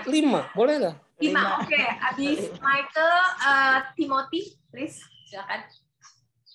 Pak, terima kasih telah mengizinkan saya bertanya. Saya ingin bertanya mengenai tadi nilai-nilai gotong royong yang termasuk nilai Pancasila. Nah, saya kan melihat nilai gotong royong mulai hilang di kehidupan kita yang mulai individualis, ya, terutama di kota ya, Pak. Saya mau nanya Pak, bagaimana cara nilai-nilai gotong royong ini dihidupkan kembali di Indonesia yang mungkin sudah mulai hilang ini, dan apa pendapat Bapak dengan apa sih itu nilai gotong royong yang mulai? Terima kasih. Terima kasih. Lutfia, silakan. Terima kasih atas kesempatannya. Sebenarnya saya ingin nanya, sebenarnya arti keadilan menurut Pancasila itu seperti apa sih Pak? Karena kan seperti kita tahu, kayaknya nggak ada suatu kebijakan yang nggak mungkin berdampak pada pihak-pihak tertentu kan. Jadi sebenarnya arti dari keadilan dan distribusi secara merata tuh seperti apa? Terima kasih Pak. Terima kasih. Silakan Pak Yudi. Baik, terima kasih. Pertama dari Pak Rozi ya tentang tes wawasan kebangsaan itu. Memang problem kita nih pertama saya kira ada kemiskinan tadi dalam proses delivery dari Pancasila itu. Kedua tadi kemiskinan dalam melakukan arrangement tata kelola gitu. Nah, jadi pertama di dalam pengukuran selama ini seringkali jatuhnya itu jadi cognitive test gitu. Padahal Pancasila itu harus menjadi satu sikap hidup gitu. Harus jadi sikap hidup ya. Jadi memerlukan satu cara instrumen pengukuran yang berbeda gitu. Kalau tidak hanya pada wawasan tapi bagaimana sikap hidup, laku hidup gitu. Nah, jadi dan ini harus dimulai juga tadi dari bagaimana kita pembelajaran Pancasila itu secara benar. Menurut saya tadi itu sebenarnya di masa betul, mungkin saya menjawabnya sekaligus paralel aja kalau satu ini ya, satu tautan. Silakan. Jadi memang Pancasila itu harus sebagai nilai itu harus dibudayakan sejak kecil ya. Bahkan sejak dari kandungan itu kan prinsip pendidikan. Nah, makanya kan saya tadi mungkin saya masuk juga lagi ke tadi tata nilai tata kelola ya. Oke ya. Nah, jadi dalam soal tata nilai ini lebih di formative period itu jauh lebih ditekankan. Jadi lebih dini lebih bagus. Apalagi saya kira sekarang ini bahkan nilai ini harus mulai ditanam bahkan sejak dari kandungan kan. Nah, oleh karena itu sebenarnya dalam hal ini sekali lagi kita dalam urusan tata nilai itu sebenarnya yang berkompeten agennya itu bukan negara. Nah, ini ada kekeliruan kita. Karena nilai itu harus dibudayakan sejak kecil, bahkan sejak dari buayan, dijaga 24 jam di ruang-ruang privat, komunitas, publik. Jadi bukan hanya ruang publik, nilai ini harus dibudayakan sejak di keluarga gitu, di lingkungan komunitas. Jadi ada batas negara untuk bisa memasuki itu. Makanya nilai ini sebenarnya harus dibudayakannya itulah komunitas. Komunitas apa? Komunitas sekolah, komunitas agama, komunitas pemukiman, komunitas kerja, komunitas media, komunitas minat bakat, komunitas ormol, orpol, ormas, adat gitu. Anyway, pokoknya agen paling kompeten untuk membudayakan nilai itu komunitas bukan negara gitu. Dan paling tidak tadi dimulai dari sekolah. Kalau Durkheim mengatakan gini lah, kalau Pancasila itu sebagai moral publik gitu kan, itu kan kalau kita banding dia sebutnya sebagai civil religion gitu ya, moral publik. Seperti juga agama itu kan memerlukan wahana untuk mengajarkan doktrinnya, misalnya di gereja atau di masjid gitu. Nah, dia bilang kalau moral publik itu gerejanya apa? Nah, Durkheim mengatakan ya wahananya itu, gerejanya itu ya sekolah. Maka dia katakan, fungsi sekolah bukan hanya mengajarkan ilmu pengetahuan teknologi, tapi mengajarkan nilai, menyiapkan orang menjadi good citizen, gitu, warga negara yang baik. Gitu. Nah di kita misalnya pendidikan nilai itu kan buruk sekali, bahkan dianggap pelengkap penderita. Gitu. Ya, jadi pengajaran kita itu kan yang penting itu matematika, fisika dan lain-lain. Tapi kalau nilai itu dianggap ya pelengkap penderita. Padahal nilai itulah yang pertama-tama harus diajarkan pada bagaimana manusia jadi manusia itu kan nilai itu yang ini. Nah, nilai ini harus dimulai sedini mungkin gitu. Nah, makanya di tingkat PAUD itu sebenarnya kan nggak boleh itu calistung tuh nggak boleh itu gitu. Baca tulis hitung itu nggak boleh di tingkat zaman anak-anak itu. Karena di situ adalah satu wahana ketika mulai dari seluruh perangkat-perangkat tubuh dan perangkat-perangkat kejiwaan orang sedang digemburkan dan diisi dengan nilai-nilai yang positif. Kalau istilah Ki Hajar itu kan pada setiap manusia itu sudah ada terlahir tidak seperti kertas putih gitu. Dia bawaan-bawaan genetiknya aja sudah punya predisposisi gitu. Jadi sudah punya sketsa sebenarnya manusia terlahir dengan sketsanya. Tugas edukasi itu membuat sketsa yang positifnya ditebalkan, sketsa yang mengarah pada negatifnya ditipiskan bila mana perlu dihilangkan. Lewat pertama-tama itu dibangun tadi itu, tadi itu. Sejak awal itu kita harus feeding anak-anak itu dengan nilai-nilai positif sebagai satu laku hidup. Nah, jadi saya pernah masuk ya, suatu TK di somewhere lah. Itu anak masuk di tingkat PAUD itu 2 minggu pertama, bukan 2 minggu bahkan beberapa bulan pertama itu hanya belajar 5 ucapan saja. Pertama adalah thank you. Thank you ini ucapan terima kasih itu bukan cuma asal bisa ngomong thank you, tapi gestur, lirikan mata, ya semua ini harus benar gitu, harus keluar dari hati gitu, bukan asal. Kemudian sorry, ya mengucapkan maaf itu harus benar gitu, rengkuh dan lain-lain. Kemudian condolence, greeting, itu antara kata, perbuatan, gestur itu satu kesatuan. Makanya kan ini yang menjadi awal sebenarnya pembenihan di negara-negara lain tuh ekspresi orang itu keluar gitu. Ekspresi orang itu keluar dan itu menanamkan sensitivitas sejak kecil. Kalau ingin mulai masuk kebangsaan itu misalnya dari warna gitu. Jadi misalnya warna, kalau Amerika kan dibudayakan sejak PAUD itu warna benderanya itu biru, putih, merah gitu. Dan kemudian sesuatu yang mengikat imajinasi moral di dalam hati, yaitu lewat tembang-tembang, lewat ritual, lewat apalagi ya yel-yel ya, itu naratif, kekuatan naratif itu penting sekali ya.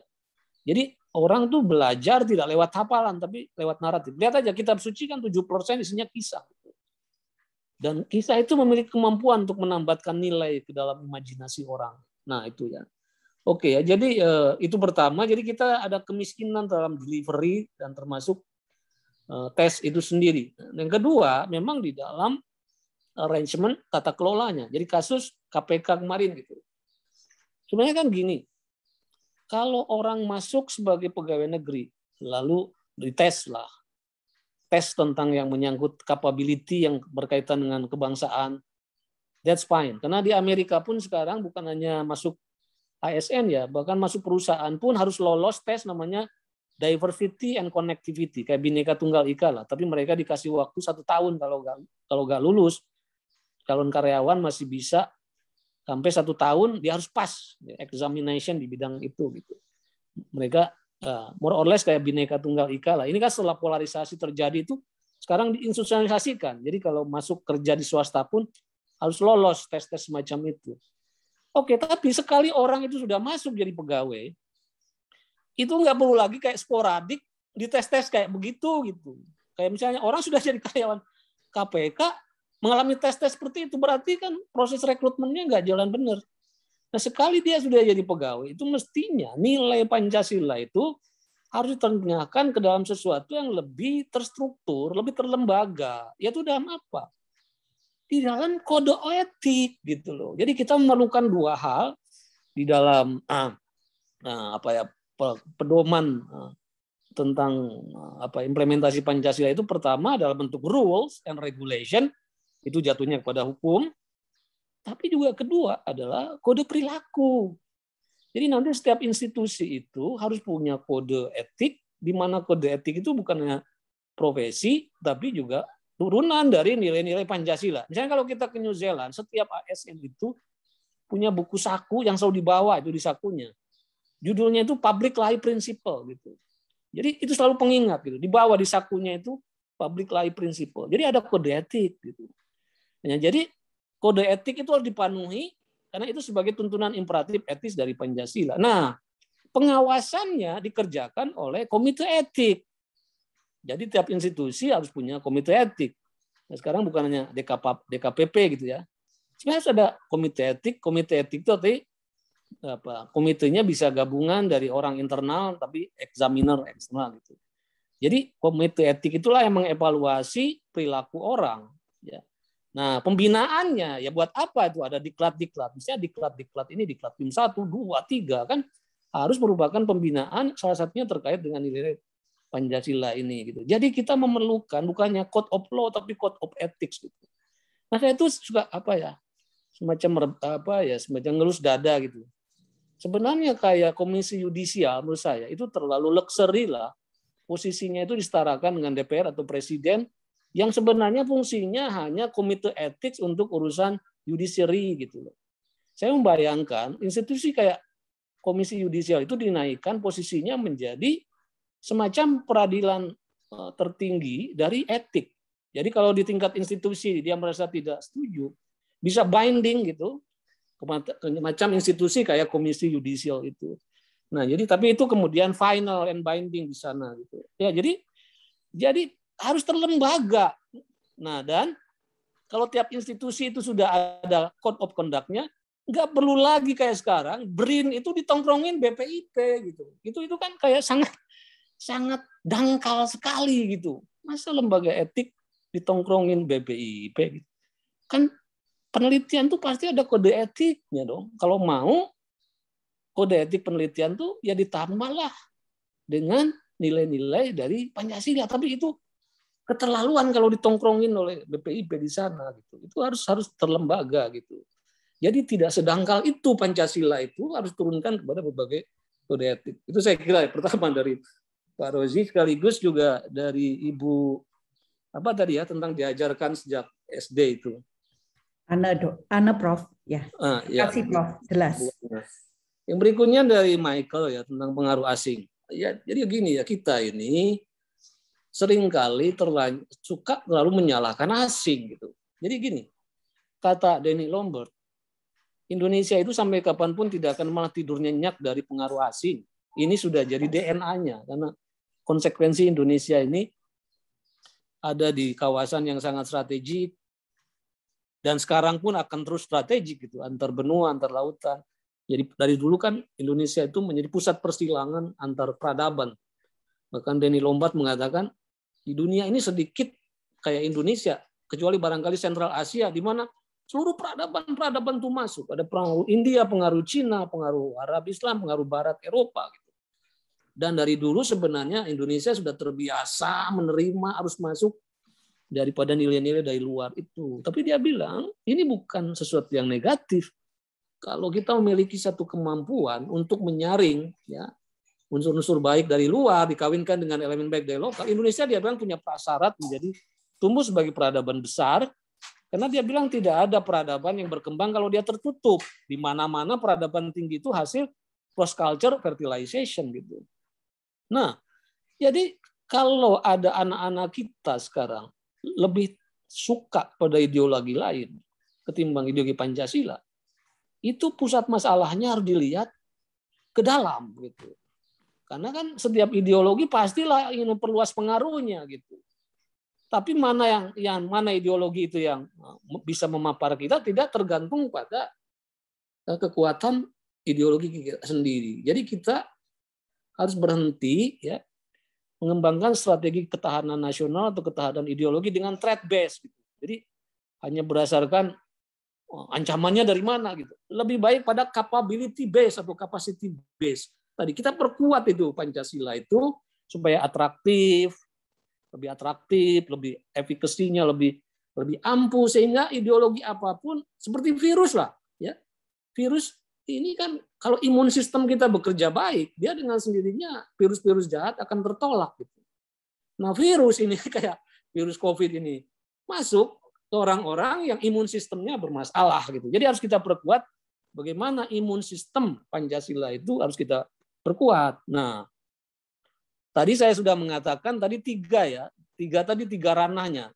Tata nilai, tata kelola, tata sejahteraannya terus dipenuhi. Nah, di dalam pembudayaan atau penetrasinya ini ke bawah nih, keyakinan, pengetahuan, tindakan. Ya. Selama ini mungkin hanya ada di pengetahuan di tengah, itu pun jatuhnya hafalan gitu. Tapi sebenarnya ada 3 lapis penetrasi ideologi itu. Keyakinan, pengetahuan, tindakan.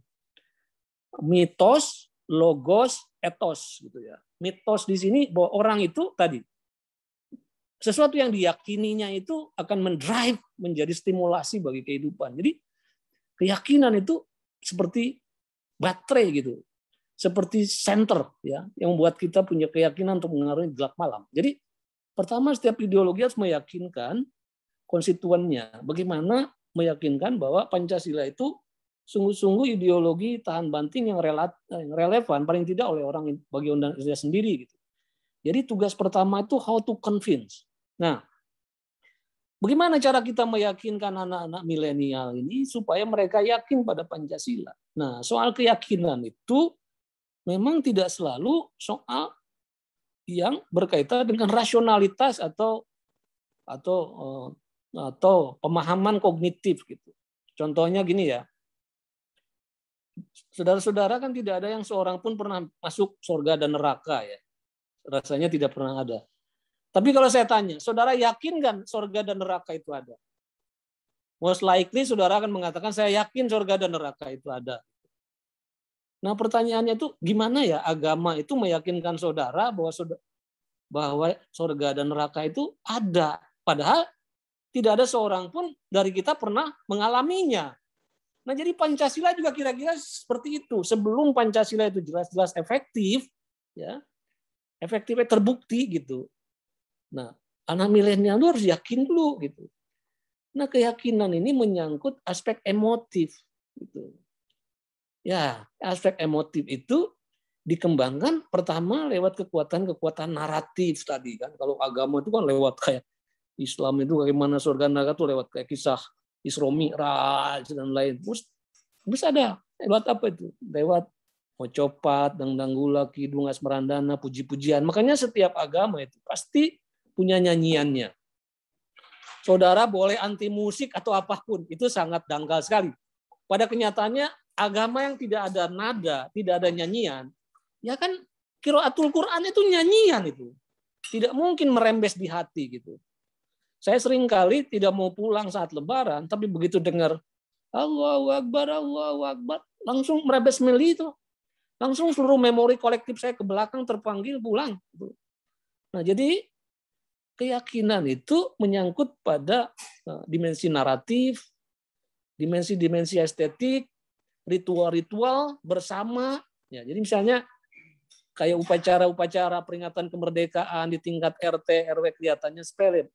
Lomba panjat pinang, balap kelereng, kelihatannya sepele. Tapi kata Connerton, that society remember. Itulah cara masyarakat itu mengingat tentang kebersamaannya. Itu makanya Indonesia katanya dulu kenapa Benedict Anderson tuh sangat sangat memberi apresiasi yang disebut dengan Fox nationalism. Jadi nasionalisme kita itu sampai tahun 30-an tuh masih elitis ya, Soekarno dan kawan-kawan lah. Tapi tiba-tiba menjadi Fox nasionalisme, jadi populer nasionalisme meluas. Itu karena kemampuan estetik artistik kita melahirkan berbagai upacara-upacara itu. Begitu. Makanya di Amerika sekalipun anak-anak SD kan kalau masuk kelas itu lewat hormat bendera nyanyikan lagu kebangsaan gitu. Nah, jadi dimensi estetik emotif itu dibangun dan anak-anak sekarang, anak milenial punya alat-alatnya ya. Dengan gadget bisa bikin film-film film-film dengan nyanyian, yel-yel, dengan macam-macam, dengan meme, ya. Yang intinya adalah bagaimana menyebarluaskan satu imajinasi tentang kebersamaan itu. Itu cara meyakinkan. Makanya kan kalau Amerika tidak ada BP7 gitu ya. Tapi justru kayak perfilman, kayak film-film Marvel, superhero Amerika, itu membangun keyakinan bahwa Amerika bangsa terpilih gitu. Jadi meskipun kalah di Vietnam, tapi yang menangnya kan Rambo gitu. Itu contoh membangun keyakinan itu ya. Nah, tapi kalau terlalu menekan keyakinan jadi dogmatis tuh. Jadi mitos itu harus dikasih logos, dikasih ilmu, kasih pengetahuan. Nah, pengetahuan ini harus diajarkan juga sesuai dengan kapasiti gitu. Nah, menurut saya yang pertama-tama harus dikasih pengetahuan itu pengetahuan tentang ke Indonesia. Ini yang membuat anak-anak itu bangga menjadi bagian dari Indonesia. Jadi nggak perlu itu dites kayak pengetahuan siapa ketua apalah itu, siapa bupati Jember atau ketua DPD, bukan nggak perlu gitu. Tapi tadi itu, misalnya kalau kita ke Jerman itu ada buku saku 101 alasan mencintai Jerman. Nah, jadi misalnya saya tanya ke anak-anak itu, kamu nggak usah 100 deh, 1 alasan yang membuat kamu tuh mencintai Indonesia itu. Nah, dia akan keluarkan itu pengetahuannya itu tentang itu. Jadi pengetahuan kayak itu di awal-awal itu. Jadi apa yang membuat kamu tuh bangga bersyukur menjadi Indonesia itu. Itu kamu ungkapkan nggak usah lewat tulisan, bisa lewat film, bisa lewat nyanyian, bisa lewat komik, whatever lah. Itu secara lebih kreatif ya. Nah, yang berikutnya memang harus masuk ke tindakan. Jadi di sini saya kira bagaimana Pancasila itu menjadi satu pengalaman hidup gitu. Jadi di sini anak-anak harus dibagi ke dalam satu kelompok-kelompok, bikin gugus-gugus tugas, bikin kerja-kerja bersama, ya. Terserah dia mau mempraktekkan sila keberapa gitu. Misalnya kalau sila pertama mungkin dia kemudian akan pergi ke mengabadikan kasus-kasus, contoh-contoh di Indonesia sebagai namanya untaian jamrut toleransi gitu, diabadikan dalam film-film. Misalnya ada pergi ke Istiqlal, depannya katedral gitu ya. Kemudian di Tangerang itu ada ada vihara, di depannya ada sumur ya. Orang-orang Islam di situ kalau wudhu justru ke sumur di vihara itu gitu. Waisak di Borobudur, Patmitianya justru santri-santri di sekitar situ gitu. Natalan yang jaganya Banser gitu. Di Manado ada Kampung Jawa Tondano, di Maluku setelah konflik ada MTQ tapi panitianya para pendeta dan itu semua kemudian mereka abadikan, mereka jalani, ya tergantung silanya lah. Nah, apalagi katanya era 4.0 itu juga harus mengalami perubahan instrumental di dalam pendekatan pendidikan. Kalau dulu pendekatannya itu hal-hal yang sifatnya teoritik diajarkan di dalam kelas gitu. Sedangkan hal-hal yang sifatnya praktek itu jadi pekerjaan rumah gitu. Nah, sekarang itu di flip, kebalikan. Ternyata hal yang teori itu kayak sekarang ini, nggak perlu masuk kelas. Bisa diakses dari luar kelas gitu yang teori itu. Justru kelas itu di masa depan menjadi kebalikan. Jadi wahana di mana orang-orang yang tadinya atomistik di rumah masing-masing bisa punya wahana untuk bekerja sama, berkumpul, membangun proyek-proyek bersama, dan mereka memilih tindakan apa berdasarkan Pancasila itu yang bisa dikerjakan bersama-sama.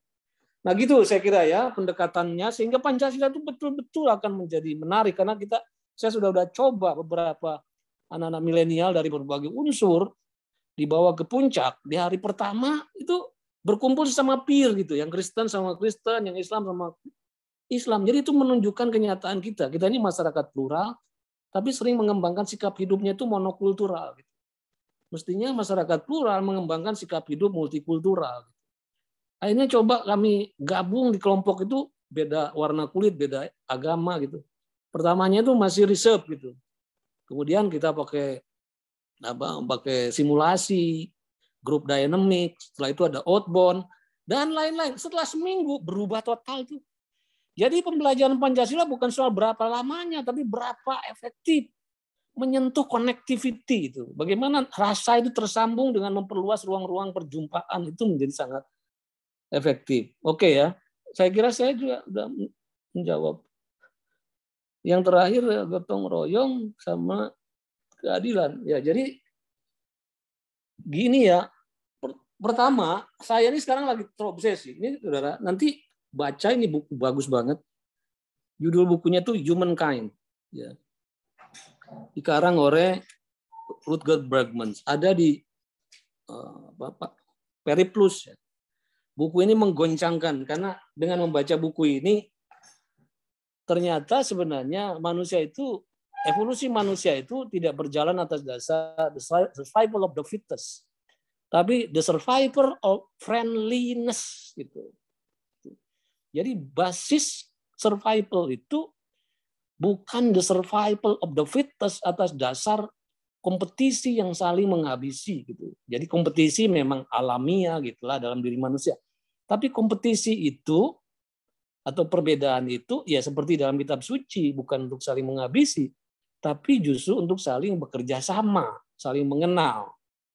Dan masyarakat yang tingkat gotong royongnya, tingkat fraternity-nya itu lebih bagus, itu the most possible survivor gitu, yang memenangkan dinamika kehidupan gitu. Ini kan hukum evolusi kedua ya. Kelompok-kelompok yang ikatan solidaritasnya lebih kuat itu akan bisa lebih ampuh ketimbang kelompok-kelompok meskipun banyak, tapi kemudian mereka tidak punya semangat gotong royong gitu ya. Nah, tapi gotong royong dalam pengertian sekarang memang tentu berbeda dengan gotong royong di dalam masyarakat pertanian gitu, di mana gotong royongnya itu masih kayak bantu binantu mengerjakan lahan bersama atau membangun rumah bersama, ya itu juga ya. Tapi kita harus memahami gotong royong dalam arti yang lebih luas. Gotong royong itu dalam arti mutual respect, mutual help, ya saling bantu, saling respect, saling apresiasi, ya. Karena ternyata toleransi itu bukan hanya bagus di dalam menumbuhkan perdamaian, ya. Ternyata toleransi juga menjadi basis di mana kreativitas dan produktivitas tumbuh. Hanya di dalam masyarakat yang bisa mutual respect, ekspresi manusia itu bisa saling gosok-menggosok. Kalau istilahnya Bung Karno kan gabah dengan gabah, itu saling gosok, jadilah padi, gitu, jadilah beras. Gitu. Manusia kalau saling mengapresiasi, itu saling membuka ruang berbagi untuk karya-karya, itulah yang memboost ruang-ruang kreatif tumbuh gitu. Jadi gotong royong di sini mutual help, mutual respect, saling mengapresiasi, menerima perbedaan sebagai sumber belajar. Nah itu. Jadi kita kasih contoh ya. Pakistan itu dulu sampai tahun 60 itu negara termasuk mercusuar di Asia dengan inovasi pengetahuannya tinggi karena jajahan Inggris kan. Tapi kapan itu menjadi the sick man in Asia. Bagaimana tuh Pakistan yang tadinya torch ya, mercusuar di Asia tiba-tiba sekarang jadi pesakitan. Itu ketika tadi itu semangat saling menghargai, mengapresiasi, toleransinya itu mulai berubah dengan elemen radikalisasi, penyingkiran yang berbeda. Bom dijatuhkan di mana-mana yang berbeda, aliran keagamaannya disingkirkan, mutual respect, mutual toleran itu jatuh, saling mengapresiasi karya juga jatuh. Ya. Jadi tidak akan pernah ada satu peradaban dan negara yang bisa mencapai pencapaian luhur selama toleransi, mutual respect, gotong royong itu tidak ada. Nah, jadi ya kita harus menerjemahkan seperti yang dipikirkan oleh Bung Hatta. Dia bilang, dulu kita punya basis gotong royong itu dalam musyawarah desa, di mana setiap orang berkumpul, kemudian di dalam institusi rapat itu semua diputuskan semua, produksi dikerjakan semua untuk kepentingan semua. Institusi musyawarah desa itulah yang kemudian ingin diinstal ke dalam bentuk representasi negara modern. Nah gitu. Jadi desain tata kelola politik kita itu ingin merupakan transformasi lebih advance dari tradisi demokrasi desa kan gitu. Nah sayang kita ini tidak semacam tidak punya kepercayaan diri gitu dengan sistem tradisi demokrasi musyawarah ini gitu. Pertama kita gagal di dalam menjelaskan sebenarnya the so-called wakil rakyat itu harus mewakili siapa gitu. Nah, kita mulai tergelincir pada satu sistem pemikiran seolah-olah wakil rakyat itu wakil daripada individual right gitu. One man, one vote, one value gitu. Tapi sebenarnya rakyat itu kan tidak pernah abstrak. Rakyat itu selalu terhubung dengan berbagai akar-akar sosial. Nah, ini kan pikiran dari komunitarian. Meskipun manusia itu sebagai legal subject yang setara, dalam kenyataannya manusia tidak pernah tercerabut dari akar-akar sosialnya. Nah, di dalam keterhubungan dia dengan akar-akar sosialnya itu bisa terhubung dengan kelompok-kelompok mayoritas dominan, bisa terhubung dengan kelompok-kelompok minoritas terpinggir. Nah, satu sistem politik yang cuma mewakili majoritarian vote, tak terhindarkan dia menjadi mengarah kepada tirani mayoritas. Itu yang dikritik oleh Tocqueville. Padahal demokrasi itu harus punya sabuk pengaman. Majority rule, minority right. Makanya dalam sistem perwakilan, ini kan kalau tokoh republik ya, selalu punya role model dari sistem perwakilannya itu Romawi. Romawi itu sudah republik.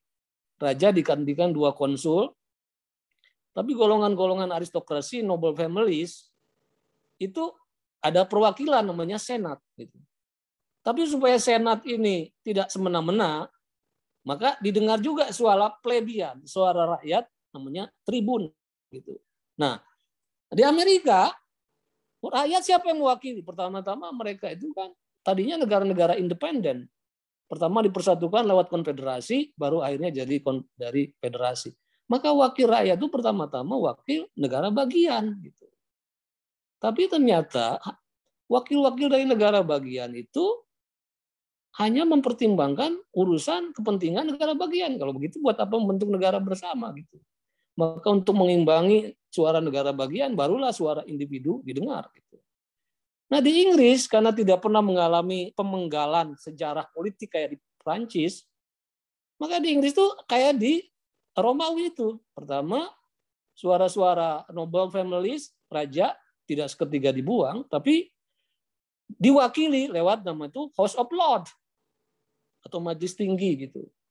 Nah tapi supaya tidak semena-mena, maka diimbangi oleh plebeian, suara rakyat lewat House of Commons gitu. Nah para pendiri bangsa ingin menumbuhkan sistem gotong royong di dalam sistem perwakilan dengan menggabungkan sistem Inggris dan sistem Amerika. Karena sesuai juga dengan framer konstitusi. Jadi biasanya yang jadi wakil itu ditentukan juga oleh framer konstitusinya. Di kita ini, framer konstitusi kita ini, pertama kalau BPUPK, itu wakilnya dari 2 elemen. Pertama mereka yang mewakili golongan-golongan pergerakan politik, ya seperti Hatta, Soekarno, kemudian dari golongan-golongan pangrep raja, golongan bekas kesultanan, golongan-golongan apalagi minoritas, ya 4 orang Tionghoa, 1 orang Arab, 1 orang keturunan Eropa, perempuan gitu kan. Jadi singkat kata ini utusan golongan-golongan kalau BPUPK itu. Nah tapi kemudian setelah itu kan PPKI. Nah, orang lupa di zaman Jepang itu Indonesia tidak seperti Indonesia hari ini. Di zaman Jepang Indonesia itu dibagi ke dalam 3 wilayah. Wilayah Sumatera, Malaka, kemudian wilayah Jawa, Madura, ketiga adalah wilayah timur Indonesia. Nah, BPUPK masih bias Jawa, Madura gitu.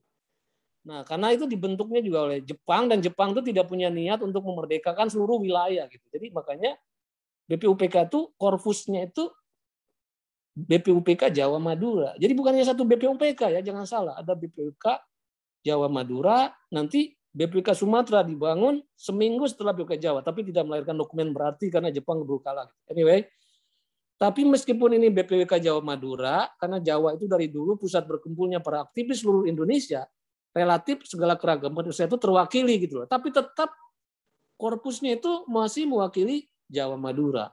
Meskipun unsur-unsurnya dari berbagai golongan dan aliran dan latar belakang. Nah, kalau PPKI itu wakil dari daerah, dari 3 daerah itu.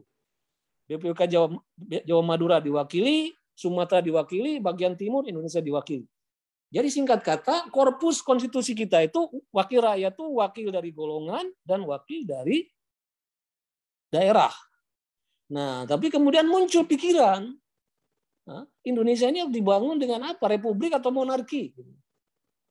Kata Dahler ini orang Eropa, ya, keturunan Eropa. Dia bilang saya ini orang Eropa, jadi pasti bias demokrasi. Tapi kok saya itu punya pikiran, katanya Indonesia itu kayaknya lebih cocok monarki deh. Adat budayanya itu kayaknya cocok monarki. Tapi kata Yamin, iya, tapi kalau monarki, kerajaan mana harus dibangkitkan gitu.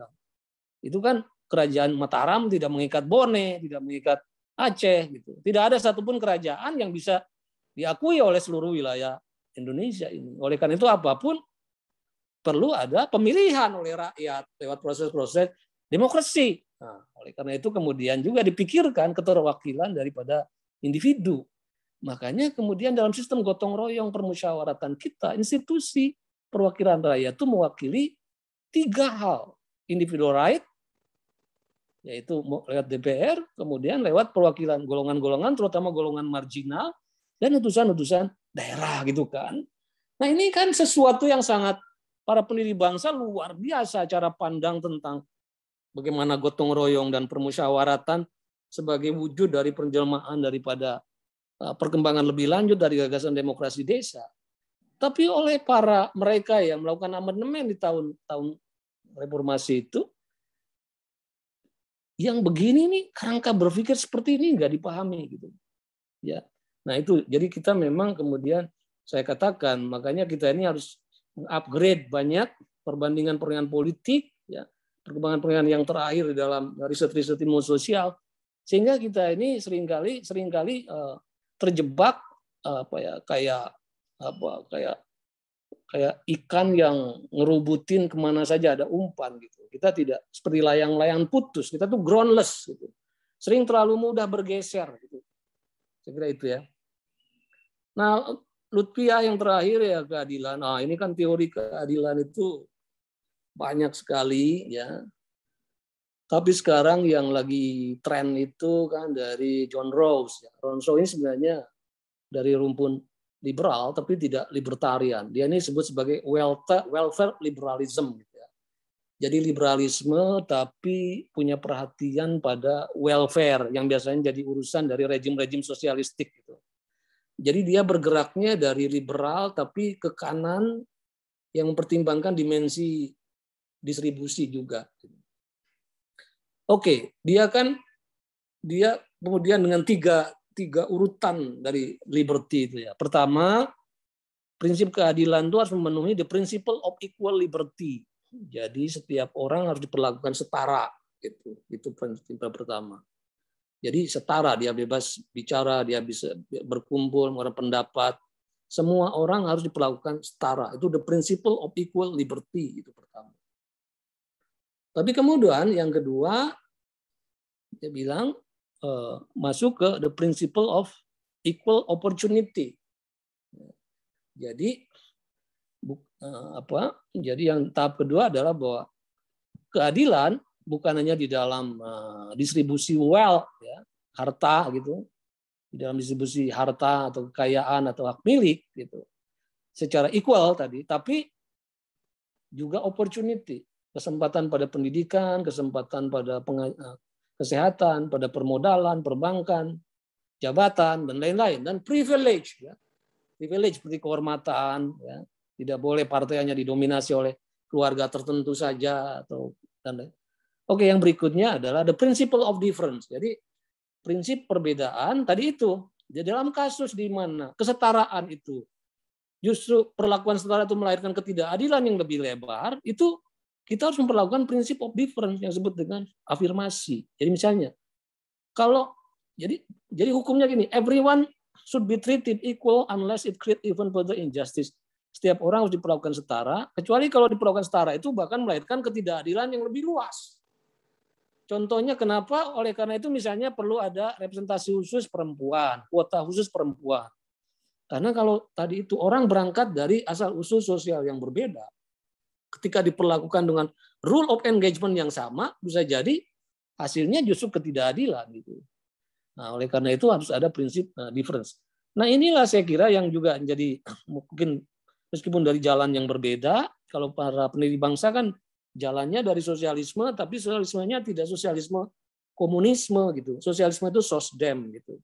More or less sama. Oleh karena itu kita punya prinsip-prinsip di mana pertama prinsip-prinsip redistributif yang harus itu menyangkut basic need, menyangkut hajat hidup orang banyak itu harus menjadi dikuasai oleh negara, tapi untuk seluas-luas kemakmuran rakyat.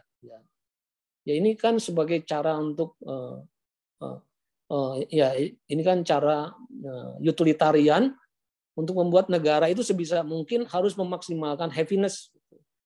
Jadi cabang-cabang produksi yang penting menguasai hajat hidup yang dikuasai oleh negara untuk seluas-luas kemakmuran rakyat, tapi saat yang sama dalam prinsip negara kita juga memberi ruang bagi tiap individu untuk mengembangkan tadi itu, mengembangkan hak untuk memiliki, hak berusaha dan lain-lain, yang kemudian itu bisa mengatasi prinsip utilitarian yang seringkali mengorbankan individu for the sake of majority gitu. Jadi kita juga boleh ada perusahaan swasta, tapi kita juga menganut satu lagi prinsip tentang komunitarian.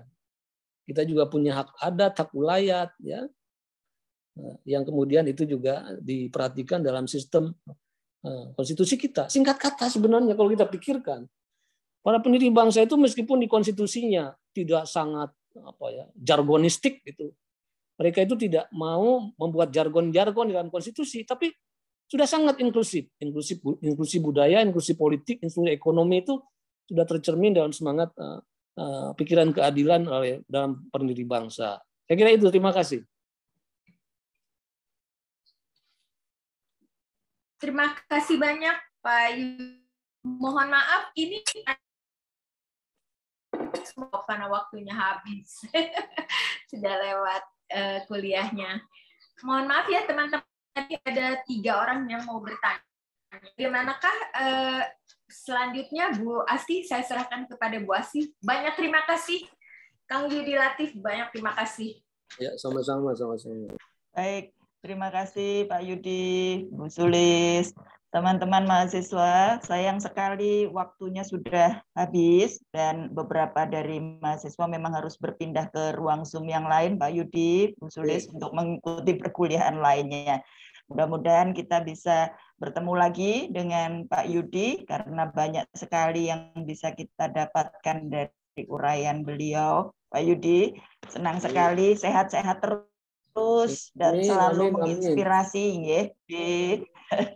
Jadi beliau bersama saya dan suami lama di ENU ya Pak Yudi. Jadi ENU beliau Connection. mengenyam pendidikannya ENU Connection ini dimanfaatkannya. Baik. Jadi sudah 2 kali ini Pak Yudi diundang di perkuliahan MMI karena memang sangat-sangat kami butuhkan di sini. Prof. Sulis, kita akhiri saja pertemuan ini disertai dengan Ibu ucapan terima kasih pada Pak Yudi Latif. Jangan bosan-bosan untuk kami undang lagi ya Pak Yudi. Dalam waktu dekat insya Allah kami berharap juga kehadiran Pak Yudi di acara Dies Natalis FHUI Pak Yudi. Mohon maaf ya tadi saya sebut ENU jadi NUS. Dua-duanya keren. Baik, tidak apa-apa. Itu slip tangan gitu. Baik, kawan-kawan dosen lainnya, terima kasih juga sudah berpartisipasi di ruang Zoom ini. Semoga kita selalu sehat dan dapat berjumpa lagi dan berbagi pengetahuan, mendapatkan banyak masukan dari narasumber yang sangat-sangat mumpuni. Terima kasih semuanya. Salam sehat. Pak Yudi, Bu Sulis, dan kawan-kawan pengajar, kawan-kawan mahasiswa. Sampai jumpa lagi. Terima kasih Bapak. Terima kasih Bu. Terima kasih Pak. Prof. Terima kasih Bu, Pak. Terima kasih. Saya pamit kalau gitu. Terima kasih Pak. Terima kasih Pak Yudi. Assalamualaikum Pak Yudi. Assalamualaikum warahmatullahi wabarakatuh. Asti. Terima kasih, Bu. Terima kasih. Terima kasih Bu. Terima kasih juga.